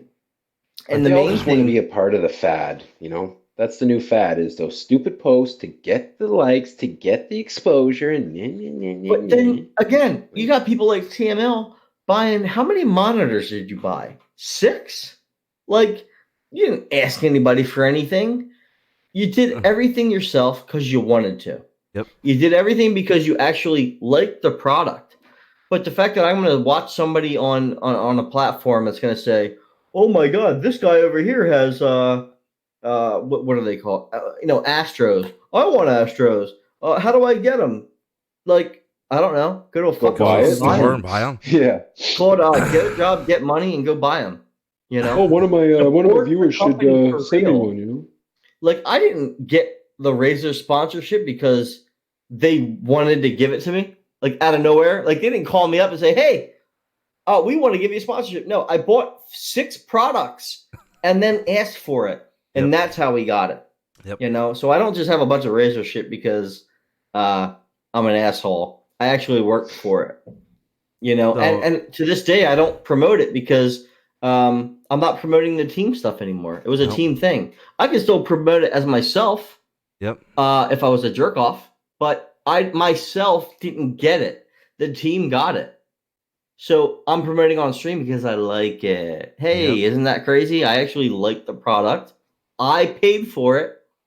I didn't, you know what I mean? Like I didn't get commissions off of my shit. No. Not trying to get all the freebies. Right. Barbarian said that I talked to her about making pickles for an hour and a half today, probably on Twitter. Mero says, "Preach, brother, preach." Mero is digging what you're laying down, man. Yeah, Mero's another one that made his stream like from here to here. Oh yeah. Oh my God. All by himself. And I know he's got a ton of shit going on. He bought everything himself. He made it work for himself. He didn't ask anybody, and he has a ton of contacts. He didn't skim and take the easy route, which he's always active too in other people's streams. It's great. I see him all the time. It's called support and networking. Yep. It's called networking. It's not a bad term. Networking is not a bad thing. Use it. No. You know who is a bad thing? It's for people that are full of shit who wants to try to say that I'm doing all this good stuff, this philanthropy, for no reason except for I want to help you. Get the fuck out of my face. Let me tell you something. We all know you're doing it for some benefit. You know, the people that are talking about that stuff, it's mostly for their benefit. If the streamer's not good, they're not going to do it. If they don't have a cam, they're not going to do it. Nope. I always love to find people with no cams to try to help them get a fucking decent cam or not, but be a better streamer. That was our goal. To get small streamers to, medium streamers to eventually partner. And we successfully did that. And we're done with it. Thank God. And that's where we're at. It's now we're focused on ourselves. I think that we're the team, the people that we came out with, us four, Mero, some new people, all you guys. That's the reason why we're still here talking to each other, still doing this, because Darth, me, TML, we wouldn't be on here talking if we weren't all friends. So, yeah, exactly. Because when I first dropped in, like I didn't even know that Mixer was a thing until I seen like the tab on the Xbox. Right. When I just hopped on there one night, I was like, yeah, for shits and giggles, I'll check it out. And I, jumped into your stream there and started going on with the hockey just because of the love of hockey. And then eventually through the networking, it built up an actual like friendship. And you don't have to be sitting right next to somebody to consider them a friend. You don't have to live down the street. We network the shit out of each other. Exactly. Networking all fucking day. It's just you share a similar interest with somebody, even if they're halfway around the world. Yep. That's why they have the networking, so you can keep up with friendships from miles away. You network into business relationships. You network into whatever you're going to be. If you're going to network into gaining stuff for yourself, that's fine. And not everybody does it. We've been talking about crank just games a term. or crank games all night. He does it because he knows that it's the right thing to do. It's the right thing to do to show somebody respect that showed you respect. That's fucking life. But to, show somebody respect just because they're going to be a huge streamer and they're going to benefit you, that's shit, in my opinion. And then you diss everybody that didn't make it and you go on to be a partner and then you never talk to them again. Okay, we all know you're not friendly with that person. So your networking sucks because you're not a networker. You network for your benefit. That's the problem. I'll tell you what, dude. He's got me rethinking my whole Twitter game. Because I'm the guy that, cranking. Yeah. Because, I'm the guy that goes on there and be like, dude, I just saw some 38-year-old guy in the Home Depot parking lot with their wheelies. This was like a 1994 thing. I say stupid shit on there, and I guess some people want to see like that's your realism. You know what I mean? They don't want to see you go live every time. They want to see into your life a little bit. So that's what I kind of do. But he's got me rethinking the whole, trying to do it. Like I'm going to try to do it on Monday, post once an hour, and then do a couple posts on people's stuff. You know what I'm saying? And try to see where I'm at with that. And Garth, your posts aren't, like, in my opinion, they're as real as you can get. Yeah. You don't lack in your Twitter posts. No. Well, but where we lack is we have never built a community like this out of a chat, right? So people didn't translate our Twitch or Mixer over to social media because we never built it the correct way. Yeah. We're doing that now. So it's all going to come, but your Twitter is fine. Like your shit is real. You have real statements. Yep. You don't fucking hashtag a bunch of shit. You don't care about yourself. It's funny. It's usually what's going on in your day. Yep. But there's nothing wrong with it. Well, but you can make it better by whatever. I do like the realism of it. Like I don't sugarcoat shit. I call people out. I talk shit. I'm expecting to get that back. You know what I'm saying? I'm not just gonna post something on there and not try to defend my view on that. So some people just either delete you, block you, delete your comment. You know what I mean? I try to, even if I'm wrong, even if I'm a jackass, I still try to defend that post. So I mean that aspect I like and I do very well. It's just getting to know more people. Like I have 3,300 followers, and I follow like 2,600 of them. That's actually legit accounts. You know what I'm saying? So getting to post more on their accounts. Like post more stuff that's what they're into. Like, hey, that's cool, man. Have a great day. What's going on? Blah blah blah. It's getting a little bit better with that. Barbarian says, so I don't usually share this much, but 15 months ago, I first started on Twitch. November 18th, I left because of the toxic fucking shit trying to push with my pyramid schemes and falling into severe depression with absurd failure. I returned June 25th. Dark, I think you can test this. Results on this return. Yes. So I left Twitch. I mean, I first started Twitch in 2014. I think we all left because of that. Yeah. We saw that's what I left. Pyramid schemes. We literally saw the pyramid schemes, and we all left. So we're all with you, 100%. We're all in the same boat. Yep. I think that's why we do these episodes or this lounge, is to talk about. We all know who the shitty teams are, who the pyramid schemes are, who the fake streamers are, and I think that's what it's going to turn into. That's what we're doing. Yep. Gaming, streaming, it's all real. We're all going to talk about it. Yep. And we'll do it hopefully once a week. So I left in I started with PS4. Twitch was already preloaded on there, so I started to get into it. I was on Twitch for about 2 years, got into the pyramid scheme shit, and I was like, dude, I can't deal with this. I'm lending so much support out there for people and not getting it back. So I ditched Twitch and went to Mixer. Now, Mixer was cool for a bit, you know what I mean? Like they had their reasons, and it was okay. That's where I met T and I met John and Marrow and Redbeard and all them. So I still talk to them every single day.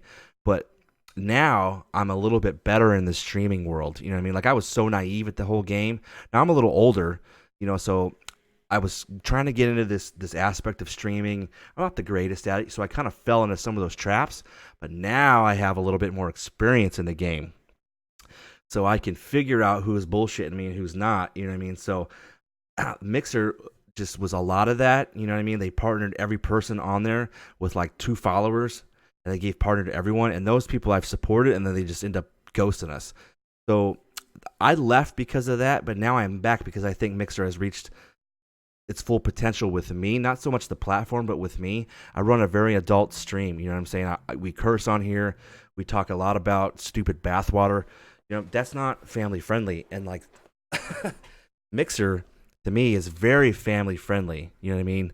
So yeah, Twitch has a lot more, gives you a little more leeway in what you can and can't do as opposed to Mixer for sure. I mean, I've been here since 2012 and on and off, but actually really trying in recent. So that's what I'm trying to do. Like I said, I'm getting bored with games, so I'm trying to to develop other avenues. As far as I hate YouTube, now I do throw these things on there. As far as YouTube, I don't edit anything. I'll tell you that 100%. I don't edit anything because I think people enjoy more of the dicking around and the mishaps. You know what I'm saying? The mistakes, so to speak. So I don't the bloopers. I don't the Twitch clips. We always Twitch clip feed and every single. Well, I do, but that shit's funny. That was hilarious dude. earlier. That was hilarious. So, oh my god, I guess Mixer, you can't do the clips, right? A partnered streamer has to have the clip process. Here, I hit a button on my fancy Stream Deck and I'm clipping stuff. You know what I mean? So the features on Twitch are a little bit more better than Mixer. Like I said, I run a very adult oriented stream. Now I do label 18 plus.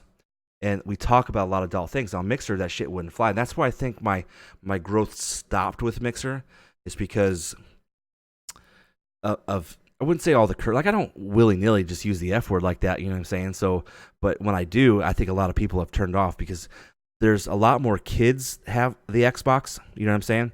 And they can go on. The younger generation has Mixer already preloaded right there.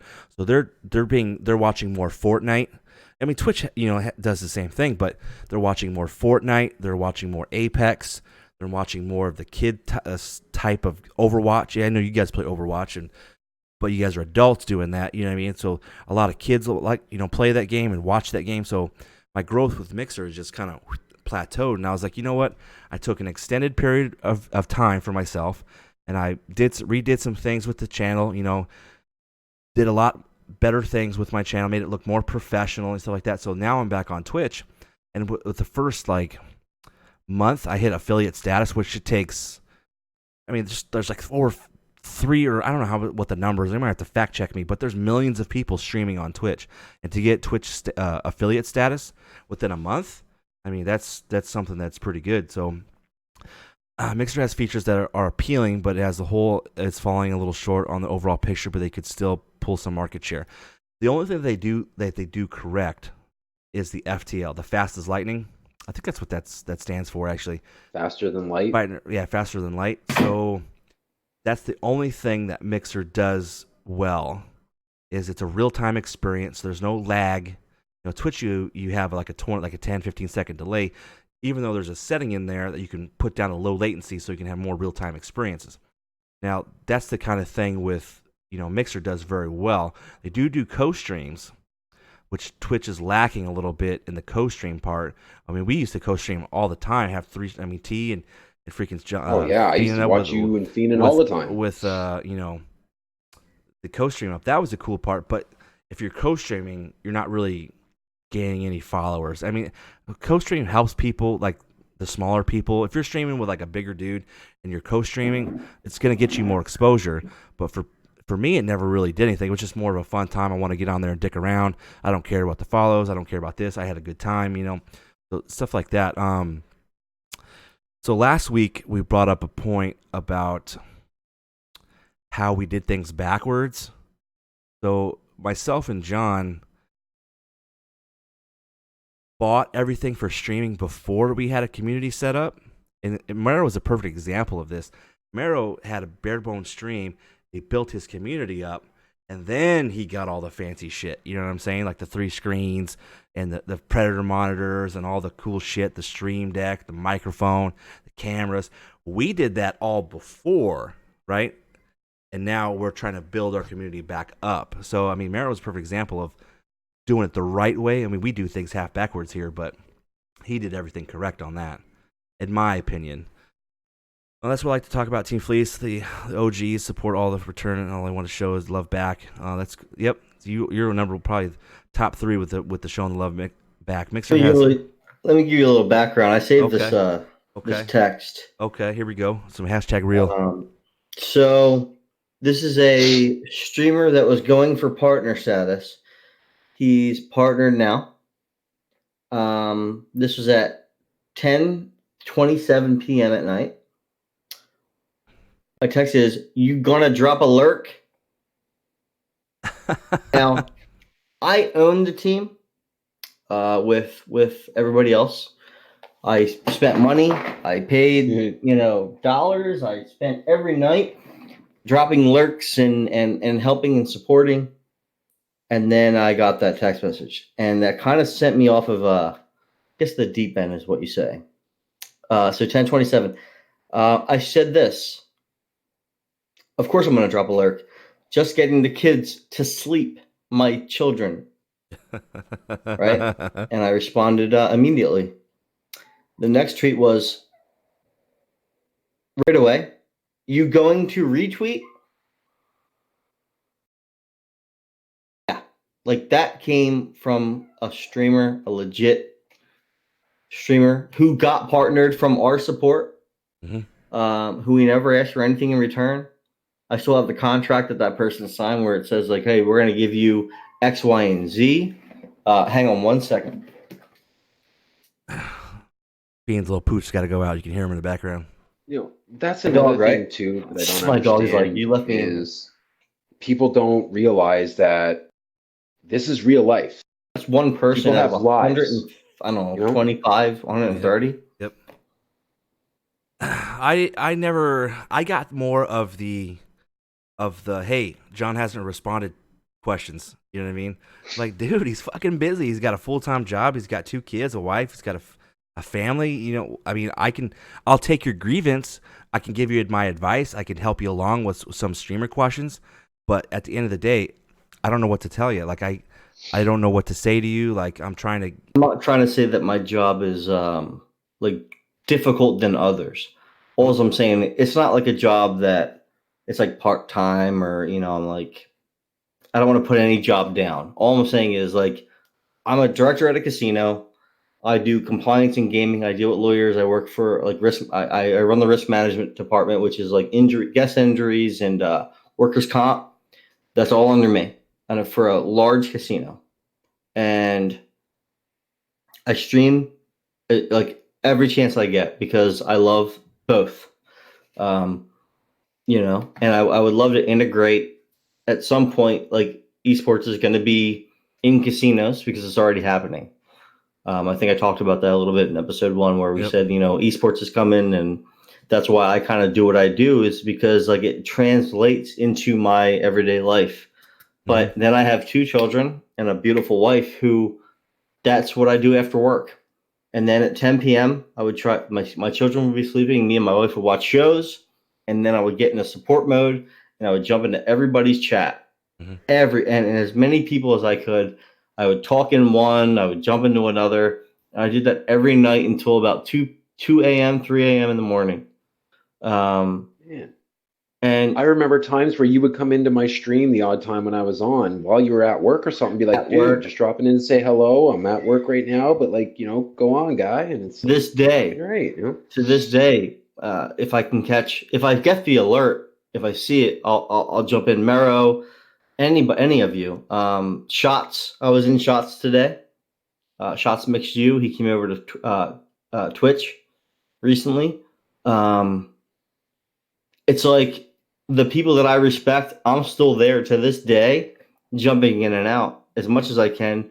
If I can talk, I can talk. Sometimes I'm in a meeting or I'm in a, some kind of crazy shit where I can't actually talk in chat, but you'll see that I'm there. You can lurk, right? And everybody can see everything. It's all in your bots and stuff, so when I'm in there, right? To know that nothing's coming back from certain people back then, the way that it wasn't a follow for follow, and nobody can ever say that about me, because all I can show them is all the receipts that I have for our let's call it a business, right? What can they show me that they did for us? They can show me a screen, an overlay where our logo is this big and you can barely see it. They can show one of the screens out of 7 that they have. They can show a tweet. All the tweets are there. How many times do we tweet people out? And I don't know. They never really talked about the team, or if they did, it was because we did something for them.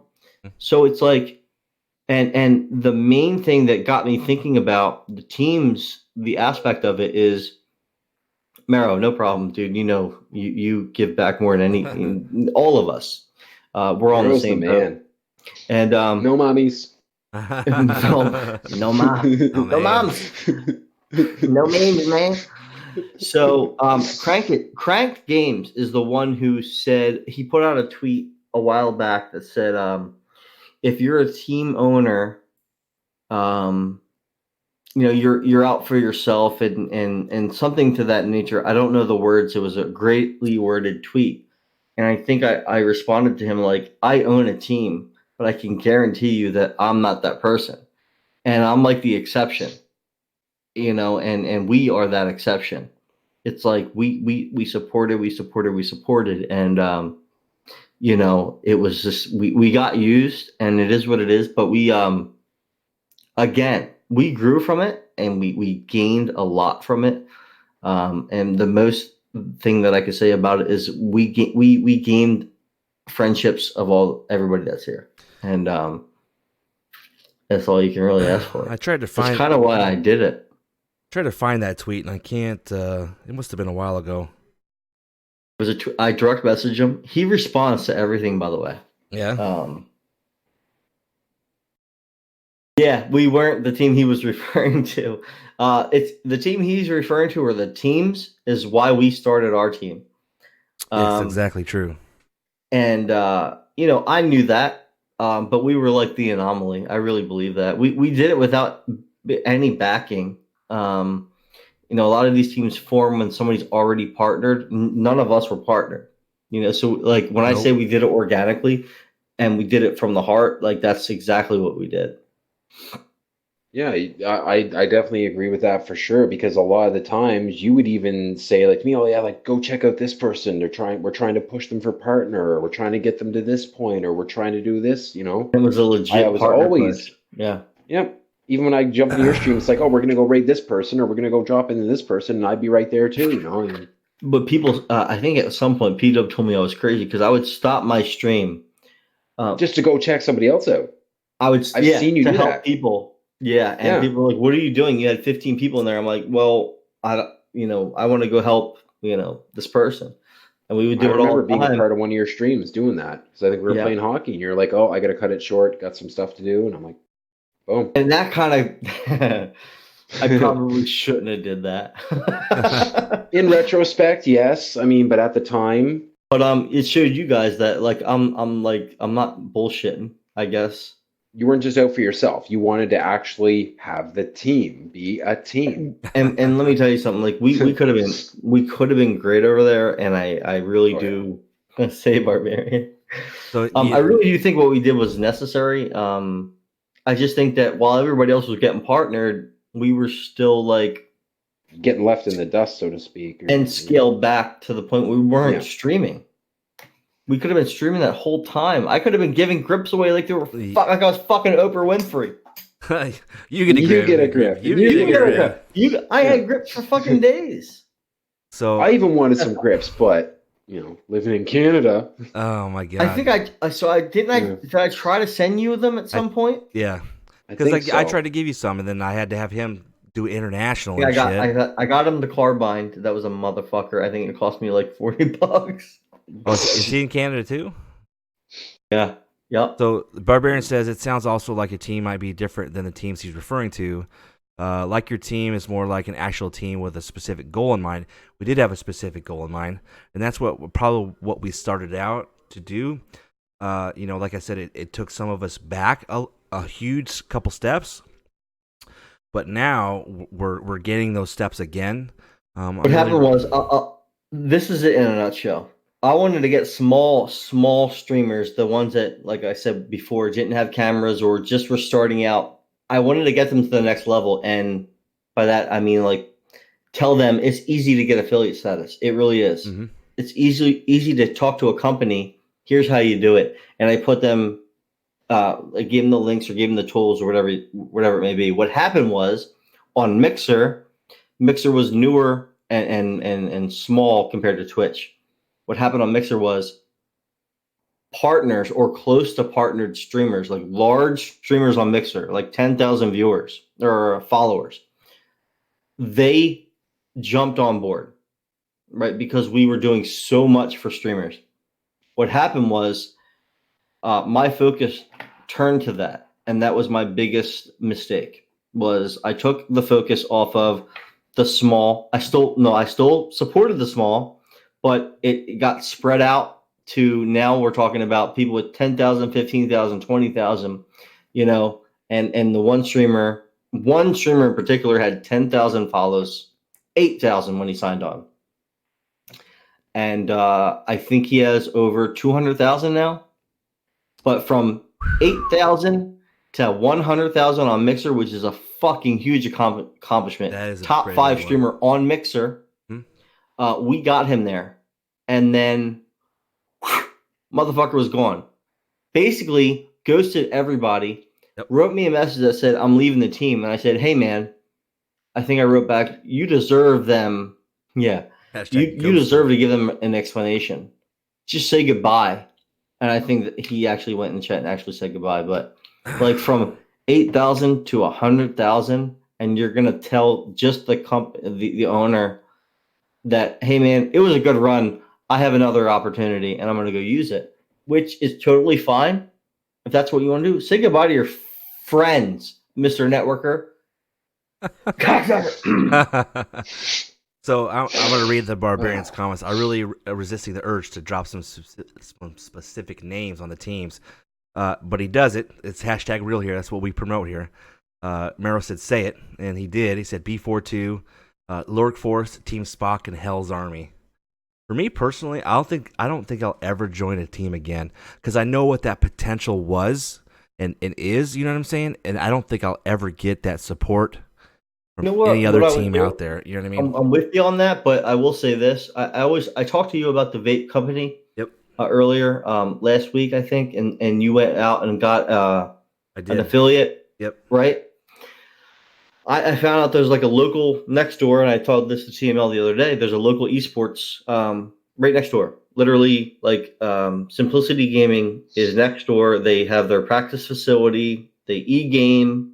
Like, that's what I would look for in a team. It's like somebody that has an actual facility you can see, go to, network, make friends.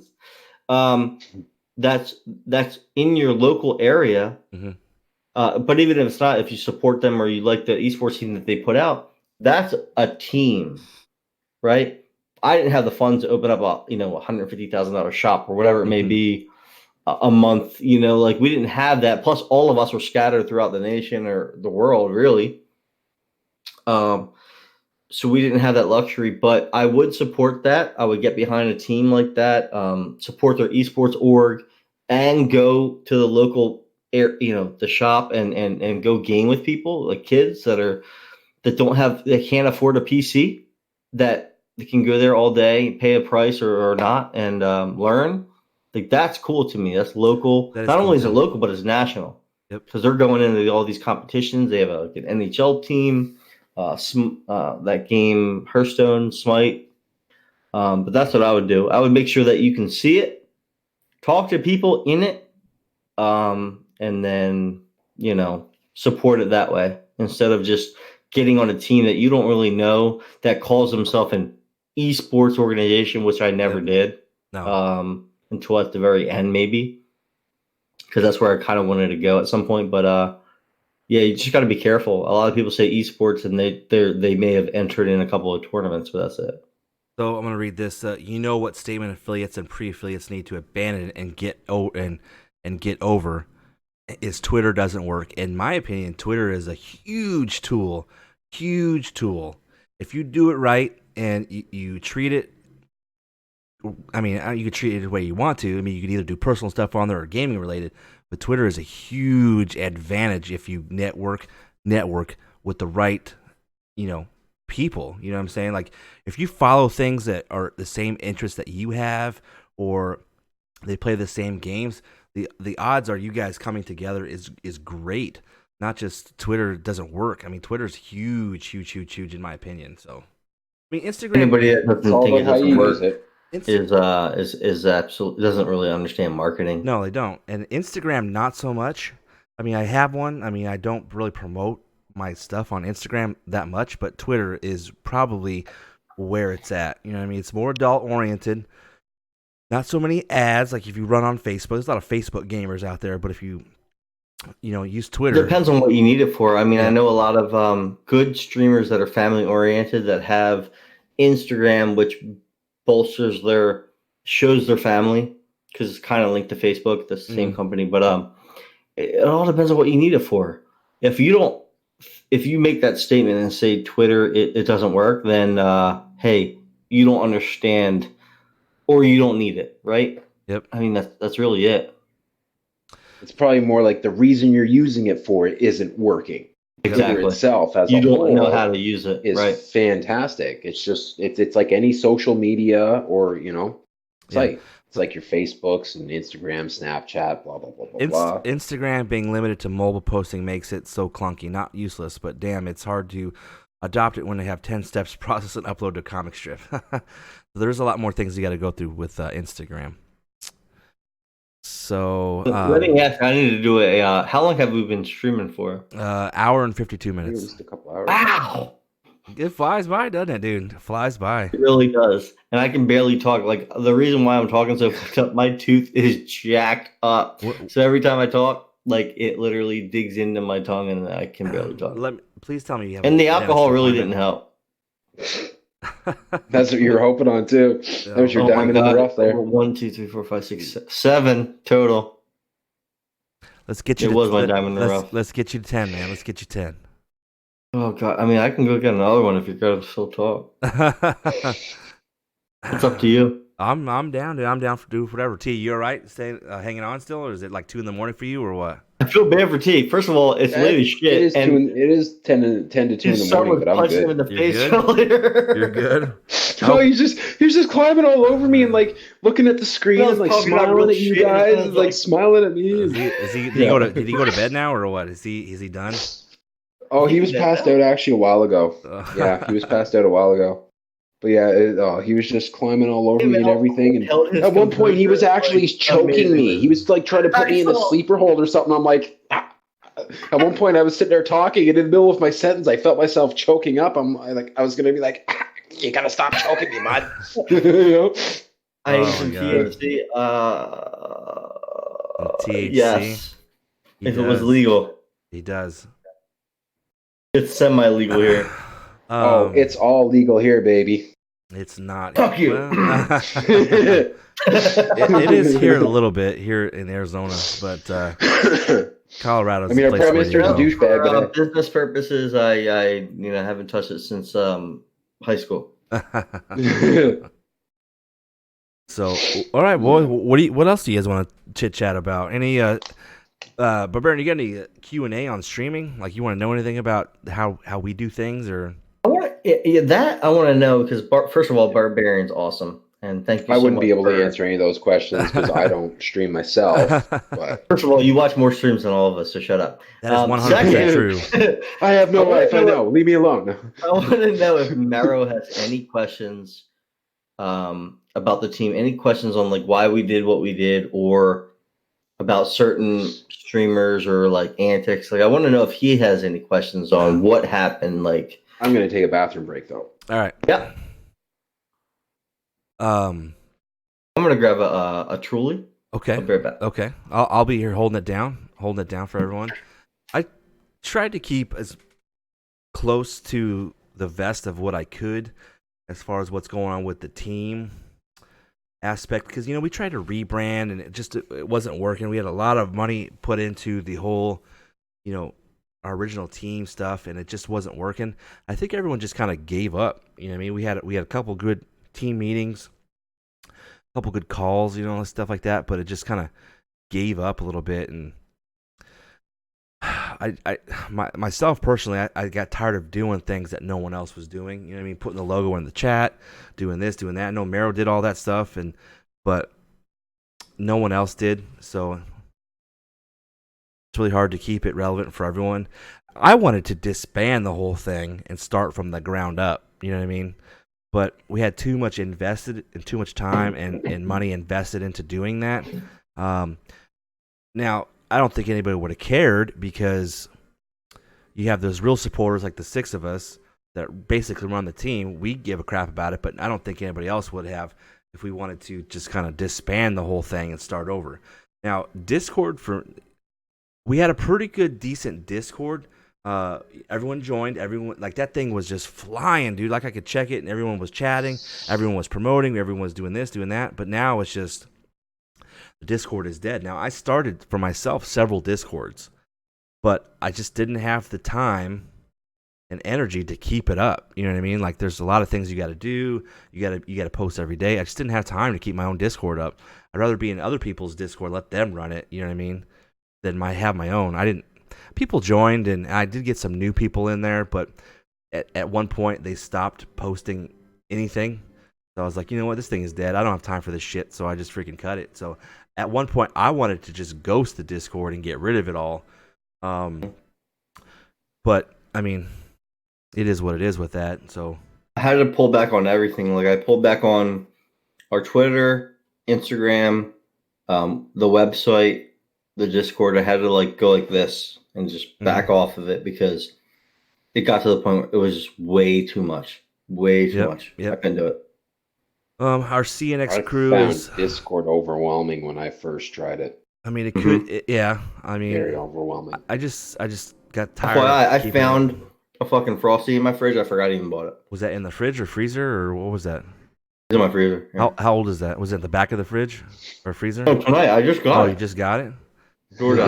Barbarian says our CNX crew is in a weird lull right now where a couple integral people have been down to 10 to 15% interest. I think Discords lose all interest at some point, but then there's this flow, right? There's this flow. It goes up and down, up and down. We just had like an all-time low where everyone didn't give a shit and ghosted us, and then we were the only ones trying to keep it up by posting Twitter links in there, just post, hey, how you doing? What's going on? Let's go bombard this guy's chat. You know, let's go in there and see what's going on. He needs a little bit of help. He's only got one viewer, this kind of thing. And then no one was just like, I'm busy. I don't have time for your bullshit. So I wanted to disband the whole entire thing, but I got overruled. But it's okay, though. I'm still happy. Yep, that's about right. Yep. So, I mean, it's going to go down from here and there. It's going to have its peaks and valleys. I mean, especially with ours. When we were in full swing, like 2 years ago, when we were in full swing, that thing was just popping off. Like sometimes I'm in the middle of a meeting and it was going off. You know, I was a true believer in Discord, and I had the notifications up at all times. I didn't. Oh, so did I. I couldn't even sleep half the time. They just kept going on. Yep. So I'd wake up and they'd have like 75 new posts and stuff like that. So I never turned off the notifications. Now people get in there and then automatically turn it off, and they're just taking advantage of, you know, just being a fuckers and just promoting shit in there. But you know, assholes. Yep, that's about right. Jesus. Pissing me the fuck off. Yeah. But you as a person, right, can only do so much to get that going. You know what I mean? It shouldn't be just one person. Now we had different levels of different things that we all did. So I mean, John did take on more of the responsibility of the day-to-day operations, but you know, I was in charge of kind of like Twitter and you know, promoting this and that. He was a recruiter, so to speak. But every person had different levels that were really involved with us. So it's just not on one person, because it's hard to do everything for just one person. You know, you're gonna get burnt. You know, it's automatic you're gonna get burnt. But you need to have a collective group doing a bunch of different things to be more successful at it. You know what I mean? This is the way that I looked at it. And that's why they have like mods and stuff you can appoint, but then sometimes that gets taken completely out of context. Mm-hmm. Yep, like washing my balls. What do you mean? Why don't you elaborate? Like, with the whole mod thing? Please. Yeah, go ahead. Well, I mean, from my experience, I've been a part of some streams where the mods were even kind of out for themselves, so to speak, there, or you know, they couldn't always be there, so it's like, I don't know. Give me an example of what happened when real life got in the way of modding. Okay, well, I mean, if you want to say names, I really could chew out this guy tenfold, but I'll keep it respectful. Okay. I was a moderator in a channel. He was blowing up, you know, coming out there. But he was getting big. He was coming up there, you know, and I was in his channel, you know, sometimes 4, 5, 6 hours straight. And he's all like, "Yo, Maple, you got so many hours, you're killing it." And friggin' Mod, okay, cool. Get some shit that goes on in my life. Can't be there every day. I'm gone for about a month. Come back and type in the chat, and I guess I was unmodded. So you're not a full-time no mod message, no warning, no notification. Salary. I mean, that's what I don't understand is that mods are people that take times out of their lives to help you. Oh yeah. And if you're just going to treat them like shit. I will tell you that I was in that person's channel once, right? And this. By the way, we were with that person from when he was nothing. The ground, like day one, ground up. I remember Darth telling me, "Hey, you want to check out this guy? He's got an insane stream. He's got insane effects. Like he's wicked." I was in Legoland and he was hype with my family while they were sleeping in the motherfucker's chat for the first time. Texted all of you to say this guy's awesome. Come check him out. Yeah, probably mistaken my end. He was a cocksucker, but it is what it is. So I'll give you an example of that person's channel. So I go in there, after establishing, whatever we established, and we were in there a lot, commenting, hosting, doing this, doing that. It did get ugly. Sorry, Meryl. Let me give a little context. That was a person that was texting me 10:30, 12 at night, telling me to drop a lurk or retweet or, hey man, why don't you give a like to my tweet? Yeah, that was that person. So I was in there and I said, hey, how's it going? Something like that. Or I hit my famous Ric Flair woo, you know what I mean? And and another streamer that was on our team kind of goes by the same initials or name, was Darth Vapes, okay? He gave me a shout out. Love that dude. Without being told. He was a mod. Genuine, awesome streamer. He gave me a shout out without being told to, and he went fucking ballistic on him. Who's he? The streamer? Yeah, the streamer went just totally ballistic on him. Don't do that unless I tell you to. This is like live. This is live that he's doing this on, and I'm like, holy shit! I mean, I didn't do anything wrong. I feel bad for him. I mean, I'm just a nobody. I'm just hanging out. You know what I mean? I said, hey, what's up? And I get shouted out, and then he gets his ass chewed. I was like, holy shit, bro. And then so I messaged him, not the streamer, but the moderator. And I'm like, dude, I'm sorry, man. I didn't mean to cause all that. I didn't really needed a shout out. And then so he went off on this streamer, and I was like, holy shit. Yeah, but his going off is like, he can't say a bad word about anybody. Like for him to say that it was messed up for that person to do that was like above and beyond. Yeah. Then you knew it was bad. Yeah. Then after that encounter is when TML shit happened. So the Barbarian says the only reason I'm spinning up a Discord is because of the event I'm hosting. It makes sense. Otherwise, I wouldn't be doing it. It says, oh shit, I give one of those guys I love. Oh shit, I didn't accidentally type in that explicit command with your name, and let me hit that back up. You can type whatever in there, man. It's hashtag real tonight. Wait, where? I missed that. I missed that too. He says, oh shit, I got one of those guys. I love the oh shit. How did I accidentally type that in explicit command with your name? The mod stuff. Okay. Yeah, you know what? Personally, I have like 3 mods. 2 of them are sitting right there in chairs in front of me. I think Mero is a mod. But here's the thing. Number 1, they don't get paid. No, they don't. For anything. Number 2, they're spending their own time in everybody's stream. Like, it's their time. So, Timo and I were talking about this. I would love, and I'm not a big streamer, but I would love to set up some kind of a revenue sharing for mods. I think that it's important. I think it needs to be done.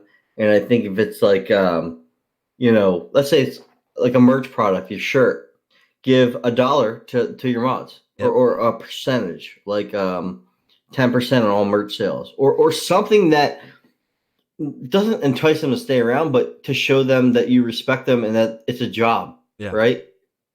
It's a job. They're spending their time in there. They're doing things for you. They're working for you.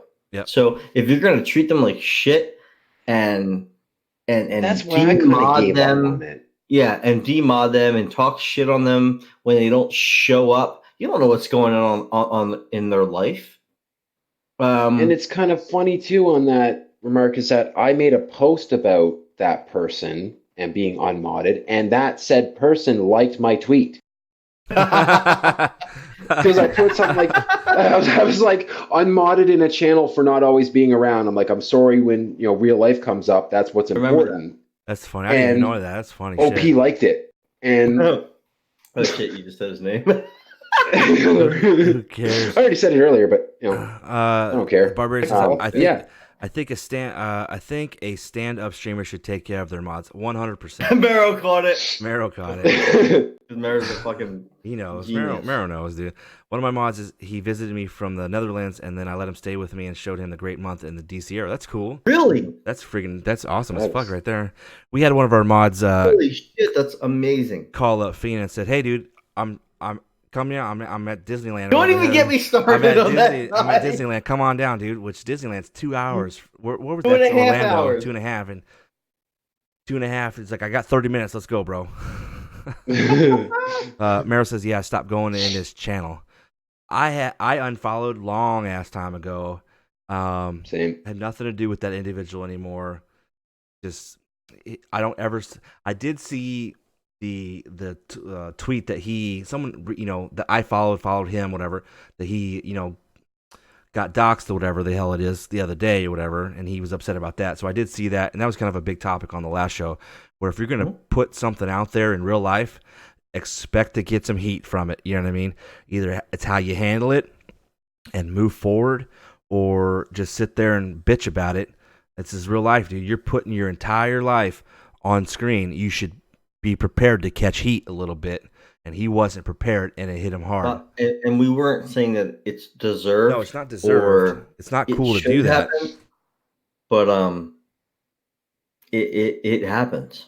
It happens. It's not fun. It's not like it should. But everybody, like we said, there are assholes everywhere. There are trolls everywhere. Whether it's in movies, TV shows, all the way down to all that crap. Streaming, which is becoming a big thing. It's streaming is. Yep. It's becoming like it's content where people are watching it just like they're watching shows. It's a show.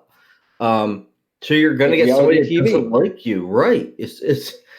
You're gonna get somebody that doesn't like you, but when they start talking about your family, derogatory things, or things that you didn't want brought up, ban them. You gotta learn how to handle that.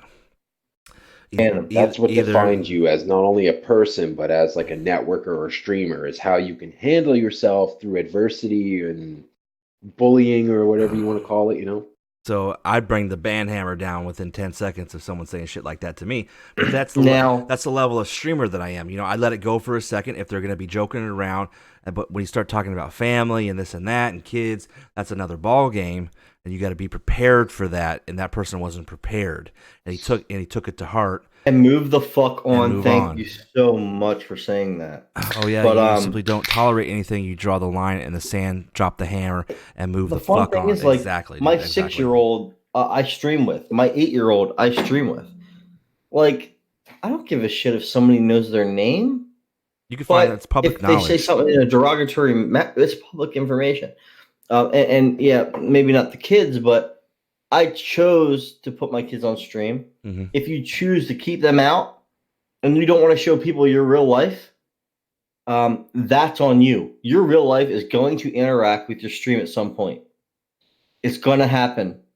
It sucks, but it's going to happen. If you don't want it, it's your deal. But your stream life, there's always going to be something that happens on stream that translates into your real life. It is what it is. And when that happens, you have to drop the ban hammer or whatever you want to call it. Stop it when it happens, but you have to expect it. Sorry. So Barbarian says, I think the worst part of it is when something happens and then the streamer either engages or worse yet bans and then mocks them after chat for an hour. That is I don't even know where to go with that one. That's a little bit of toxicity, I guess, if you want to get into calling it something like that. I have seen that before. That's the streamer adding to the toxicity of the situation. The best move you can do. The best is. But I've seen someone go and ban somebody, and then literally for about the next half hour, 45 minutes, there's a handful of people that are like, "Oh, that was so crazy," or that's so stupid, blah blah blah blah blah. You know, kind of chiming in on their 2 cents. Yep. When yet this person's already been banned and can't even defend themselves. I guess even if you want to give like a troll or somebody like that a chance to defend themselves. Yeah. Like go find out what that. I think Dr. Disrespect, like at one point somebody was trolling him. He went to their Twitter and it was like some young kid. And he like totally called him out. Like, look at this fucking kid. Like, Dr. Disrespect had like thousands of people in this chat. He had his house shot up. Literally had somebody fucking fire a bullet into his house. Like on stream. Was it a BB gun? I don't know what it was. I think it was a BB gun, but still, like, nonetheless, his house shot up. Like, he came back after that. He was upset. He was rattled, but he moved on. Like, shit. That's just crazy. But it's on a whole nother level. Yeah. Somebody talks shit about my wife. It's like, what could they possibly say that's actually accurate? Her name? Mm-hmm. Talk about her looks or something? Like, they don't know my wife. Yeah. But they can say information that's public knowledge all day. Ban them. I'm moving on. You know what I mean? Like, it just wouldn't bother me. I know it's real. My friends know it's real. My chat would know it's real. If they came in and said, "Oh, your wife's this, your wife's that. Here's her name." Wow, you found out my wife's name. That's fucking real. You're a real fucking Columbo. Like, that's real tough. Oh, geez. I mean, if anything from my public she uses her own name on Twitter. Fuck stick. I use my own name. Exactly, I did read somewhere the other day. I couldn't tell you who it was from, but they had a situation like that where someone came in, started talking shit. One of the mods banned him. The streamer unbanned the guy, asked him how his day was, what's going on, about this, this certain situation, whatever. Come on back. Let's try to figure something out. And the guy became a productive member of the community and in the chat. So there's ways to de-escalate shit. Now I don't have any good stories about the ban hammer. No one really comes in and busts my balls. I was telling John this the other day that the only thing that I really get is I look like the Big Show from the WWE. That's all that I get. It's the Big Show. You know what I mean? And like I get had somebody call me fat once, and I was eating a double cheeseburger from McDonald's, a supersized meal, and I was like, "Hey, where'd you come up with that, fuck stick?" And then I went and ate my double cheeseburger and looked at his channel, and it was garbage. And then we became friends after that because he's an idiot. But like, what are you gonna say that I don't? I'm eating a fucking Frosty right now on my fat ass. So I mean, I get the occasional people come in and say, "Hey, say this," and it's like they piece it together. The best thing he ever said, and I said this in episode 1, was Garth said, "You look like a skinny Artie Lang." Oh my god, that was the greatest. Like I said, I get the best comment I've ever received. I get the occasional people come in and they say, "Hey, give a shout out to this particular name," and then it's like kind of a derogatory name. And I got fooled one time. It never happened again, but it's good times. Yeah, you just gotta learn how to deal with it. You know what I mean, and move on. These types of get why they deserve. I had a shitty thing come up from a guy who face value looks like a saint. I stopped watching after he degraded me about the commission. He had discussed price on now. He's just lost over 60% of his viewer base and is not recovering. So you have dickheads like that just say one thing, that's and hardcore. And their entire community just bounces on them. That's an extreme, example of someone being a douchebag and talking shit about something, and then boom, you're done. So and that plays back to the whole thing about actually wanting to build your team and community for gains and goals, as opposed to just doing it for yourself and being a selfish prick. There's people who are dictators, and then there's people who are just dicks. I had one guy, I can't say who it is, but we had a team deal for a company, and the team deal was pretty sweet. And as for individual streamers, they did less, let's say, if you weren't a big streamer. So let's say you're a mid-level streamer, they didn't do a lot. But for our team, they did more where like you would get a team code, your own code, and then a free code to do some giveaways. But you had to be listed under the team, right? Mm-hmm. Not one streamer from our team, over 100, wanted to do anything with the team stuff. And one guy in particular actually messaged me because I put him in touch with the team. And they were like, well, you're not at the partner level. You're only here. So you only get X, Y, and Z, whatever it may be, 10% commissions and then a free code or whatever. But they said, but you're on Team Fleece. So you should get the 45% and whatever else they got. He messaged me after that and says, I can't believe they're doing this. I really wanted my own stuff. I'm like, well, you're not there yet. You're not at the level that they accept people for. Yeah. He's like, well, can you talk to them and see if they'll give it to me? I'm like, I'll try, but like, you're not there. He said, well, I really don't want to be a part of the team stuff. I want to be, have my own stuff. I'm like, right. So you're on the team. You don't want to get commission yourself, help the team out also. You just want everything for yourself. So what am I basically what am I doing then? Why am I putting you in touch with them? Why am I doing all these things for you? Yep. Why am I giving your fans grips and all this shit that my family's putting together on a Saturday? All these packages, handwritten notes signed from the company and my family, my daughter, my son, my wife. I think I still have one of those handwritten notes from like 2 years ago. Somewhere. I might have just sent it to you as a gag, but yeah. Hey, it was a real thing. I kept it right here, brother. I kept it right here. Love it. Speaking of the grip situation, okay, we gave away those for free basically, except for the postage it cost to send those. So it cost me $1. I got messaged, I'd say about a month and a half ago, that I forgot to tell you about this, that it's from Cinch Gaming or Cinch Grips or something like that. It was one of our like second, third sponsors. It Fatal Grips. Fatal, that's it. It was Fatal. No, we never had Fatal. So it was Fatal. They did the same thing that we did, but they just kept it on the grip level, and then they contacted a company to put their F in the grip itself. That's who it was. Which was pretty cool. So it was Fatal. So they messaged me out of nowhere, and they're like, "Hey, do you want to be a part of our grip thing?" I'm like, "Okay, well, I already got my own grip thing going. I'll listen to what you have to say. I'm not going to not listen to any type of opportunity, that comes my way. I'm going to listen to your speech." They're like, "Well, you have to buy into the program in order to get affiliate status, and you got to buy certain tiers, right, to get a certain discount code. Like we buy one grip, you get 10%. You buy 50. They said the same thing to me when I had. Okay, so we already had our grips. I was like, okay, well, I have my own grip thing. I listen to you, but you guys can go fuck yourselves.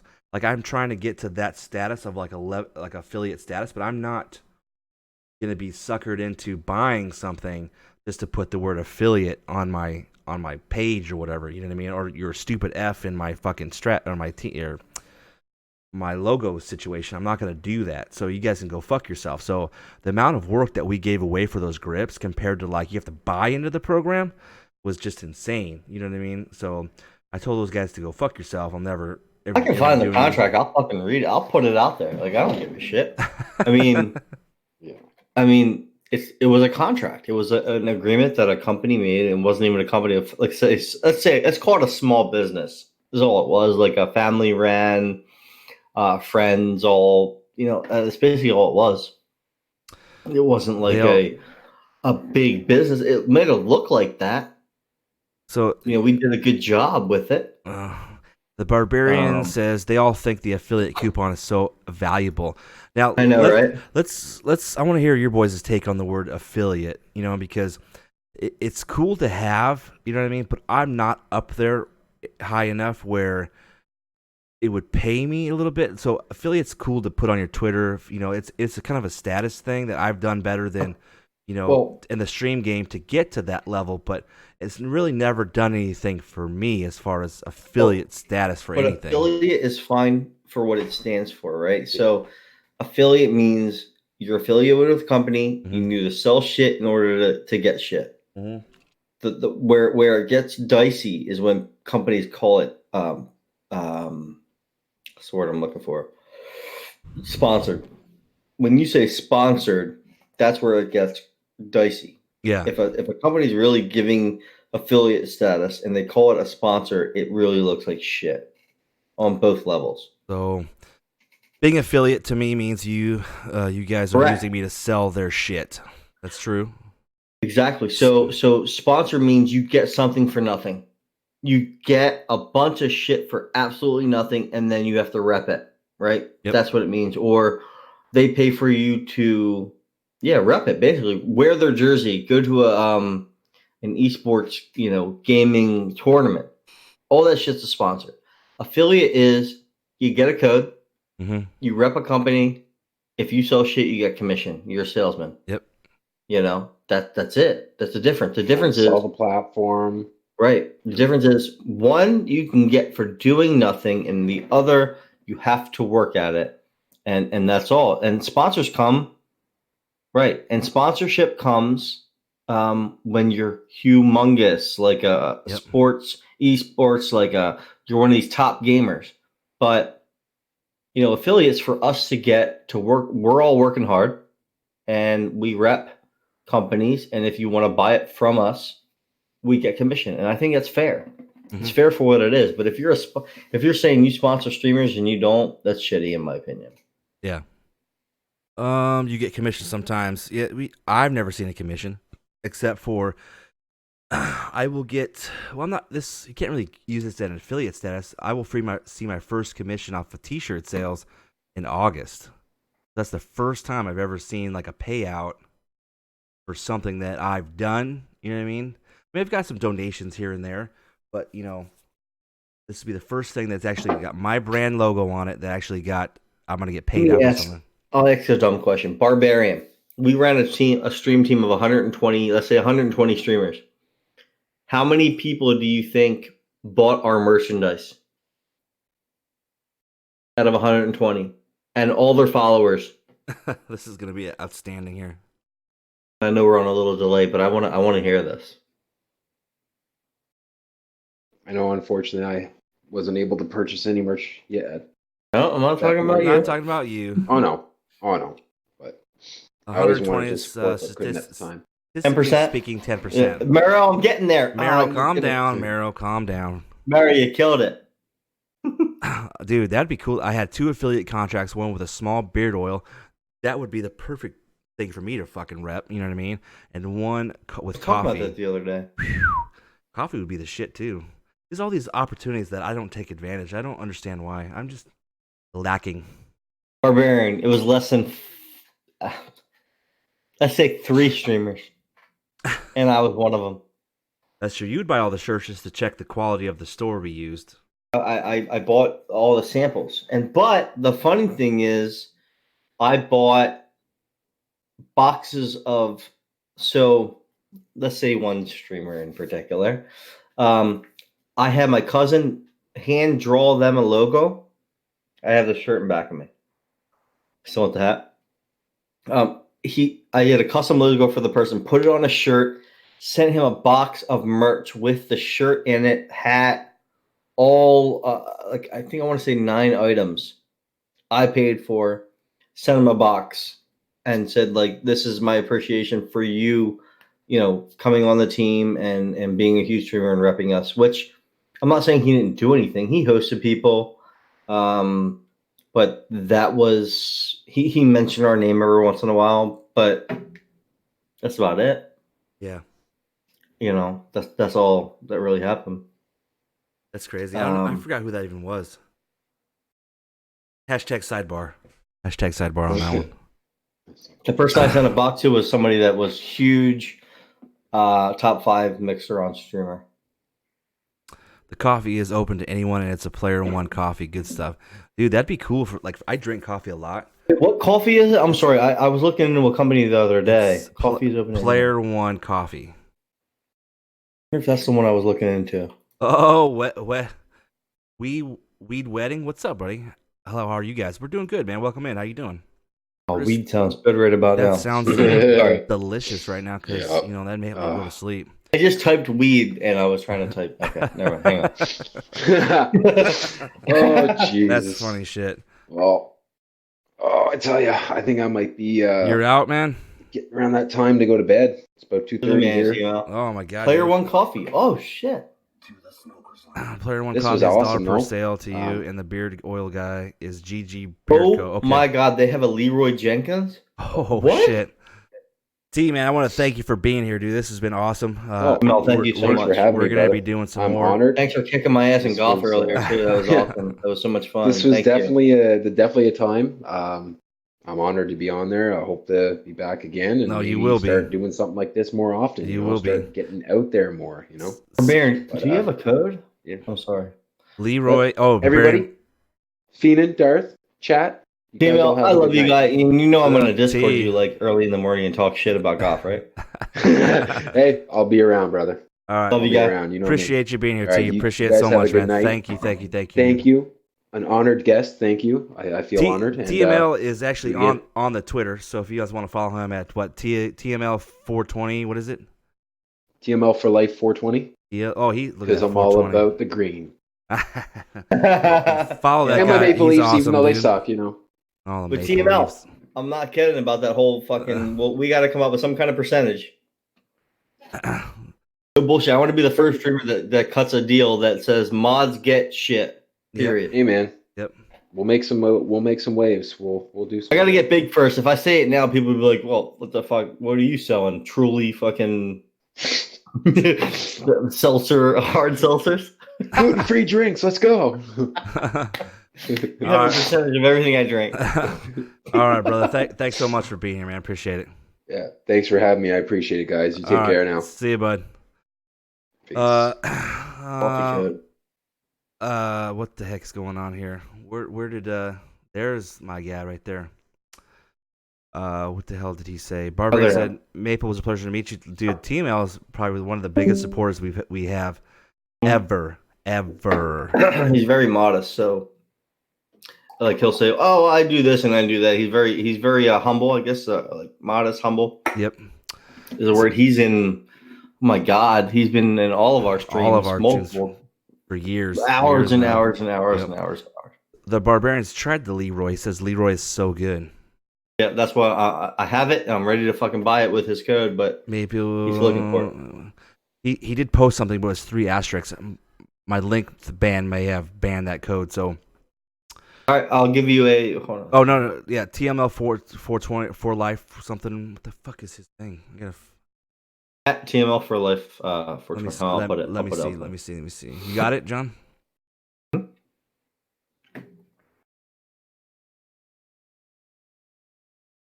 He's a good dude. Always responds to posts. Always, retweets everything. How many years? When did we first meet? I mean, it's got to be 2.5 years. It's got to be 2.5 years now. I don't know how we met him. Probably just through hockey. I met him in a hockey. It's probably that's where you meet everyone, is the hockey. I met him and Big L. I knew that back when we first started. I would go into chats late at night on Mixer, and I would see people that didn't have cameras or didn't have or had 0 viewers, and I would just go in there and talk to them. That's what I try to do too as well. If no one's on that I know, you know what I mean, that I'm not compadres with, that's what I look for, is to go into someone's got 0 viewers. The camera thing doesn't really bother me or not, but then I just kind of strike up a conversation. How's it going? How long have you been streaming? Try to get the chat going if I'm the only guy in there. And people like that, appreciate it. So I kind of hit up the Mixer. Did it well with the up and coming section. I don't know if Twitch has an up and coming section, or maybe it's named differently. You know what I mean? I sent you the DM. Okay. I'll look at it. I'll make sure he gets that. If he doesn't get it, I'll make sure he gets that. That's what I kind of do, is kind of go into people's chats with 0 followers. Because, at one time I was like that too. And to this day, I still have people that, I'm still sitting at zero viewers sometimes. And any little viewer or chat, I'm like perk up. You know what I mean? I get a little energy going. Hey, how's it going? Hit you some certain sound effects like this one. Welcome to the Smokerslounge. I've been hitting this one a lot. Hey, how you doing? My Joey. I'm a huge Friends guy, so I had to add that one in there. When are you gonna get your own stream deck there, Mr. Feenan? I'm not quite there yet. I'm kind of perfecting my shitty stream as we speak. But I will be there soon. Honestly, dude, I don't think I need it for what I'm doing. Changing scenes and stuff like that is kind of all I really need it for. I don't do a lot of sound effects and stuff, but I think it's needed for certain streams, and I just don't think it's for me. So for me, that was probably, I have to have all the cool, latest, and greatest shit. I don't know why I do that for, but for me, that was the last piece to my stream gear. Nice. All right, yo, I got it. I got it. The link. Woohoo! Thank you, sir. I tend to find myself not using it as much and only hitting like 4 or 5, sound effects these days. I've got pages and pages of sound effects that I don't ever, hit anymore. Like this one here. I have a special song for everyone that, Feenan comes in, Marrow, or, TML, and this is it right here. Gonna find my baby, gonna hold her tight, gonna grab some afternoon delight. My motto's always been when it's right, it's right. Why wait until the middle of This is the jam for when the boys come in. I tend to find myself not hitting the sound effects anymore. I don't know. I mean, it's cool to have. I mean, it does run the stream pretty good. So I made a folder based on Crank's suggestions. Twitter folder has 4 unique going lives and 4 unique. Okay, so I didn't know that was up there. That's cool. Give us example, because sometimes I have trouble finding things to say. Like, I just don't want to hit a going live post. No one reads those. You know what I'm saying? Those aren't really the best ones. So I'm trying to always find myself coming up with different phrases or some stupid thing to say, I'm trying to get people in, but never really works for me. So how's the Leroy Jenkins? What? I'm buying something. Sorry. My bad. No, you're good. You're good. Nothing to see here. I need coffee for work, so that's why I'm buying it. You don't stop at Starbucks every day?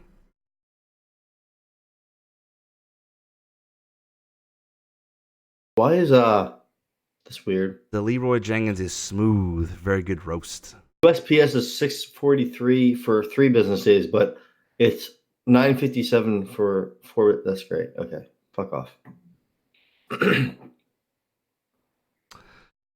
I get the Folgers wake you up in the morning type of coffee. Folgers in your cup. Are you muted?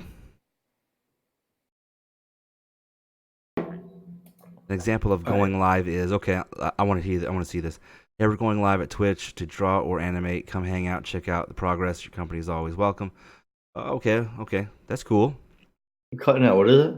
What are we looking at? John, are you muted? You're muted, dude. Oh, okay. Barbarian? I can't hear you.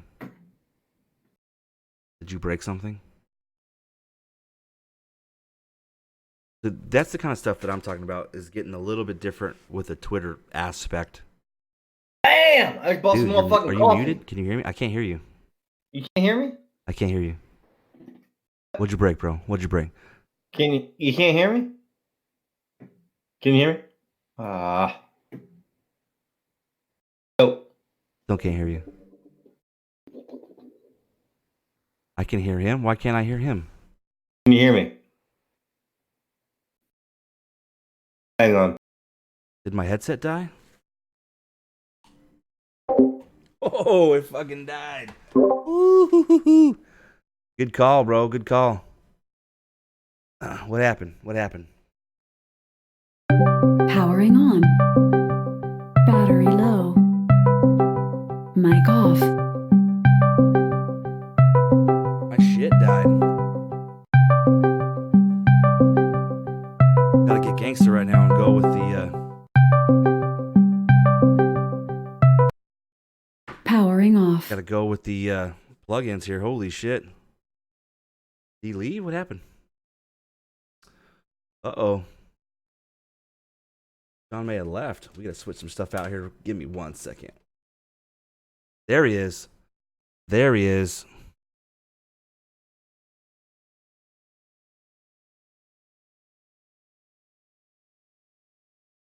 We gotta fix something real quick.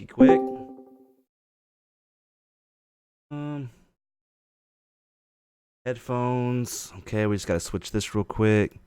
Life of a streamer. John, give me 1 second, dude. Yep. John, can you hear me now? Hold on 1 second. I can't hear you. Something's fucked up on my end. Something's effed up.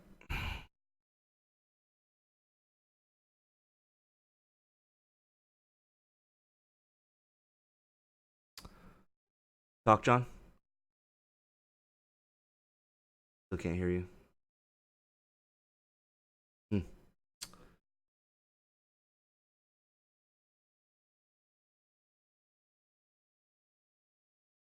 Fuck is. Oh, you know what it is? Hold on 1 second. I gotta fix some stuff right here. That's no. Look, this. Can you hear me now? Hello. Yeah. Oh, there you Yes. are. There you So are. it wasn't me. Here I am, fucking pressing all kinds of buttons. It was me. My headset died. That's awesome, dude. Good call. Good call. Get back into some good shit here. There we go. Now we're back live. Oh, hey. Now you can hear me. It's all good now. Hey. Hey, now. Hey now. I forgot what we were talking about. Our train of thought.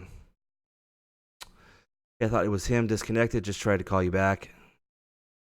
So in case you missed it. I bought coffee, Leroy Jenkins style. Gave our buddy Barbarian a little fucking something with his code. I'm gonna try it out because I actually needed coffee for work. I actually just poured in the last bit that I had, which was pretty decent. But this shit sounds a lot better. I'm gonna be honest. Plus, it's got a dope ass name like Leroy Jenkins. I know, right? How do you go fucking wrong? This is a cool company. This is a really cool company. They have Omen, God's Gift to Gamers, First Person Smoother, Bourbon Barrel, World Peace, Neebs Gaming, Velvety Coca. Ooh, Coca. Barbarian, how did you find this company? Did this company reach out to you, or did you find them? So this is the formula I use to explain what I'm doing. That's perfect example. I need to start doing that for my own stuff. I can't. I don't have chat up. Hold on. I think I saw an ad on Twitter. Yeah, I think I saw these guys too. This might be the one I was looking into. Some of the mixer streamers use that Death Wish coffee. Have you heard of that one? Saw that too. Yeah.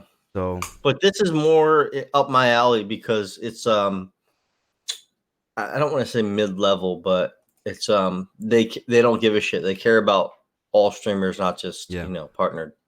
They sent me a sample pack and the flavors. I love them all. Nice. Oh shit, sample pack. Oh dude, and I love the shirt, by the way.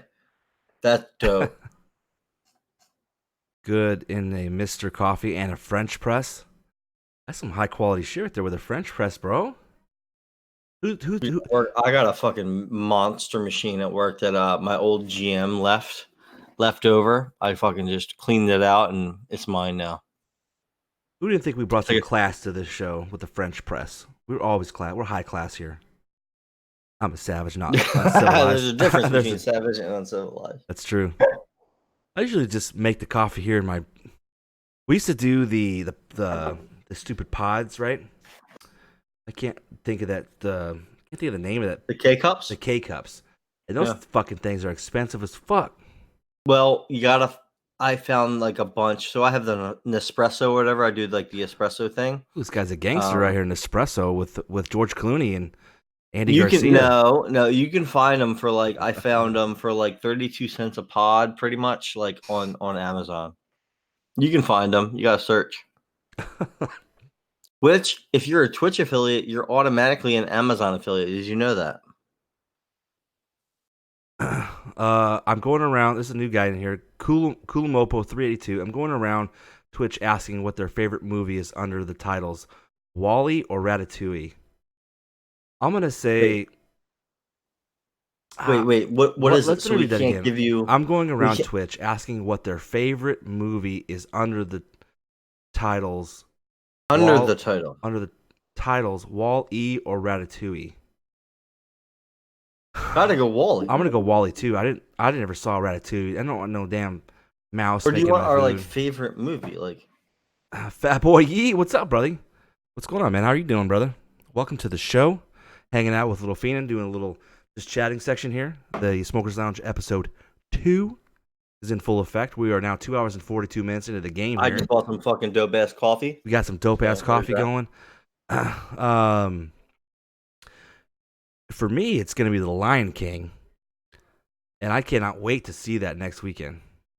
Busting balls at work. Do you talk about your work, or are you just in general? Oh, so no, I'm doing good. Fat Boy Yee, he's a Mixer streamer. Recently came over from Twitch, and I'm really wanting to hear why he left Mixer to come to Twitch. You mean Twitch to go to Mixer? Or no, he's from Mixer. Oh, and you said it's backwards. Oh, so. I say it backwards. I'm tired. From Mixer. Okay. See my bloodshot eyes. We were swimming. I had to fucking put in some anchor bolts into concrete today. I had to dig 2 holes yesterday or on Wednesday for my dog that died. I mean, I've had a rough week. I don't do manual labor. When I gotta do manual labor, it really kicks my fucking ass. I'm doing great. So, like I said, I really want to know why you're over from Mixer to Twitch. It just wasn't the growth. You weren't seeing what you expectations.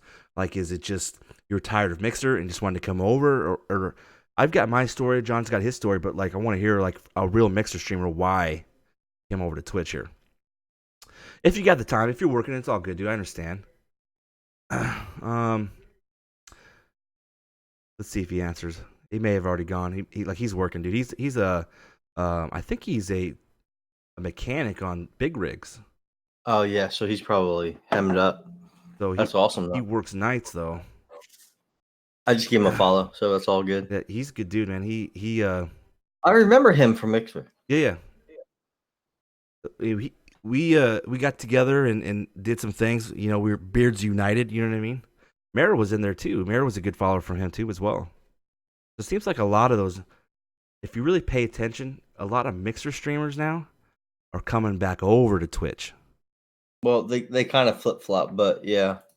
Well, I mean, they do flip flop, but why? Like, why not just stay on one platform? I've got my reasons for switching over. You've got yours for yours, but I just want to know why a lot of people honestly, like Carbine, I think it's That Boy Yee, me, you, Redbeard. And Redbeard's back on Mixer. You know, Marrow streams a little bit on Twitch as well.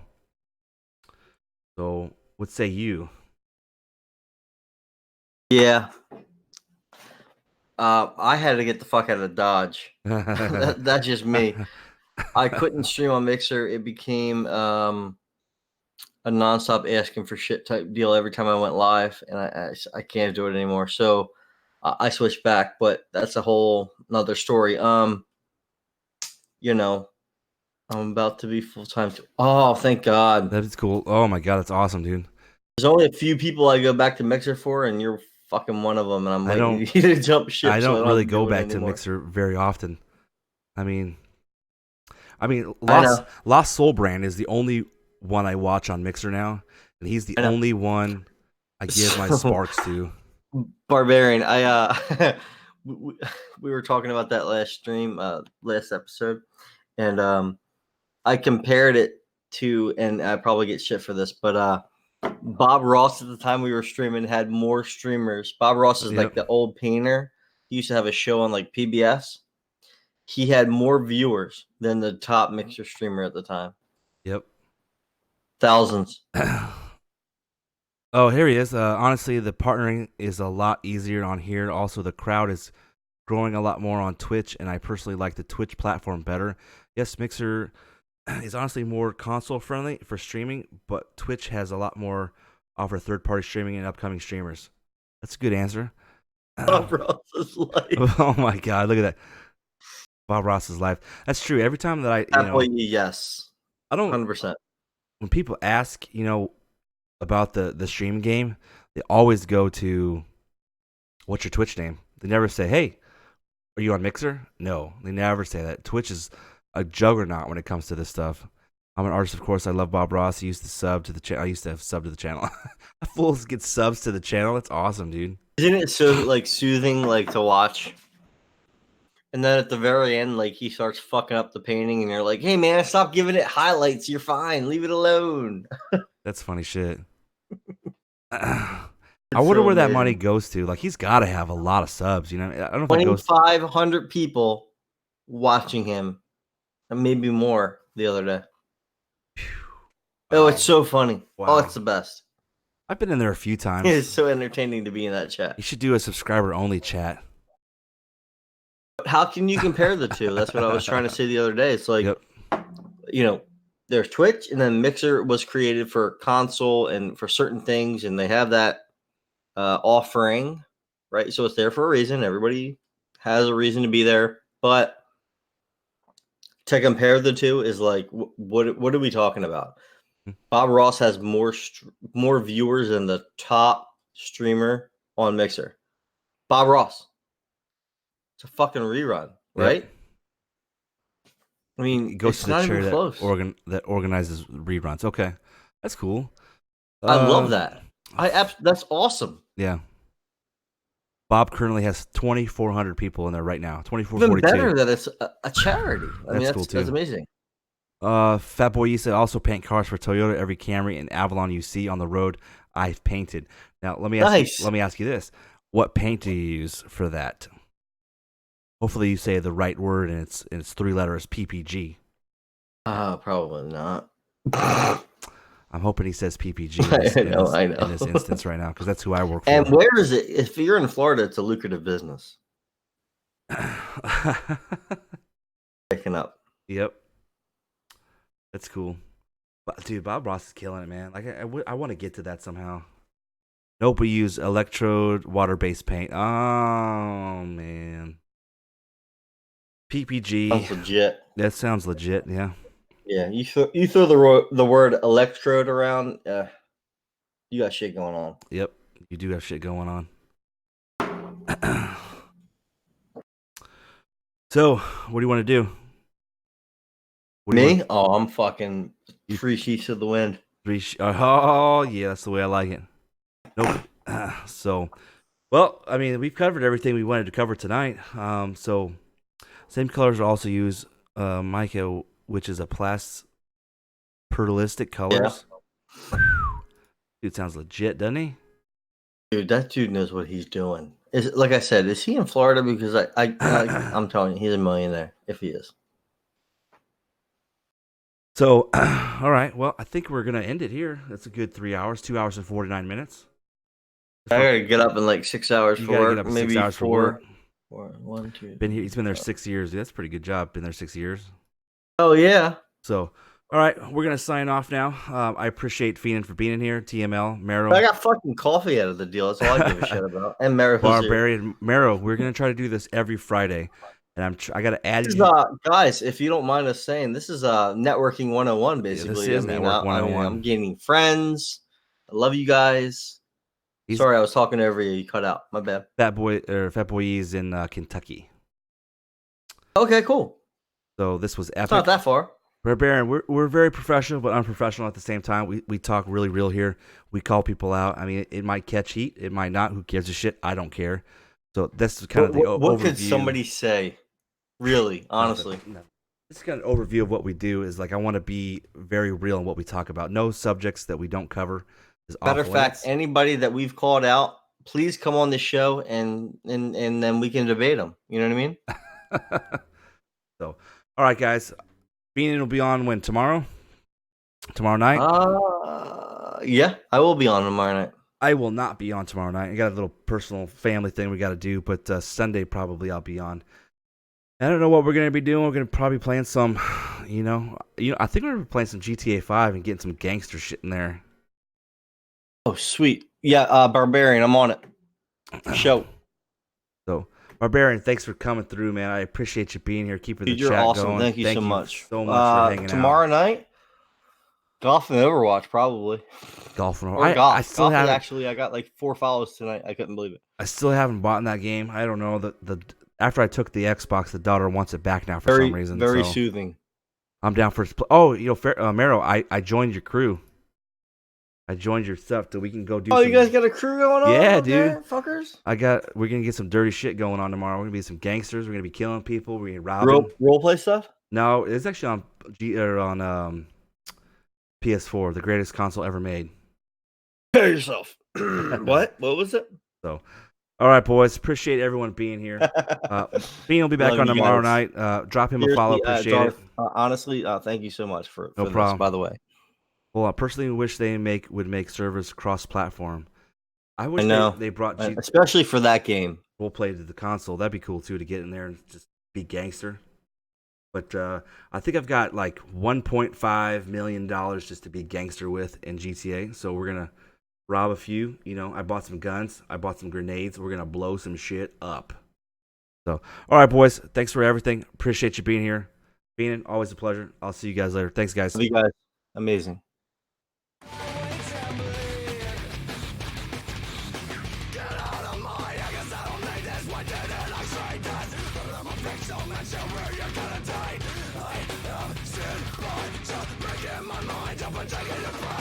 Are you still on? Close it. You know what? Let's go raid somebody. What are we doing right now? Let's go raid somebody. Okay, so let me bring it back up. We're gonna go raid somebody right now. Let me get the Discord call thing going on. Go raid somebody. We can't leave this opportunity just with 6 viewers. We gotta hook somebody up. You know what I'm saying? Do it. So let me pop this down. Let me get this going. Twitch.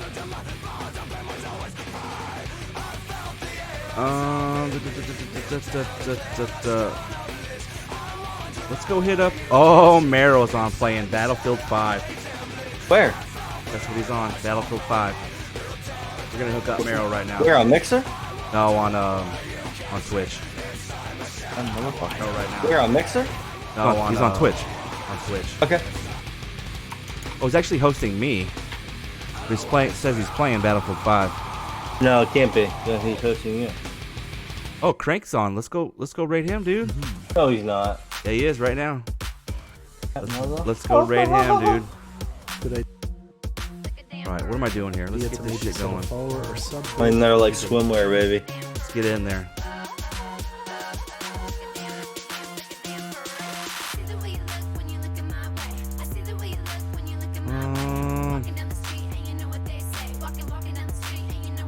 There he goes. All right, hitting it down. Give me a second. Let's put a Smokers Lounge #Smokers Lounge raid in there. Oh, we do all that. We're gonna. All right, raiding now. Let's go.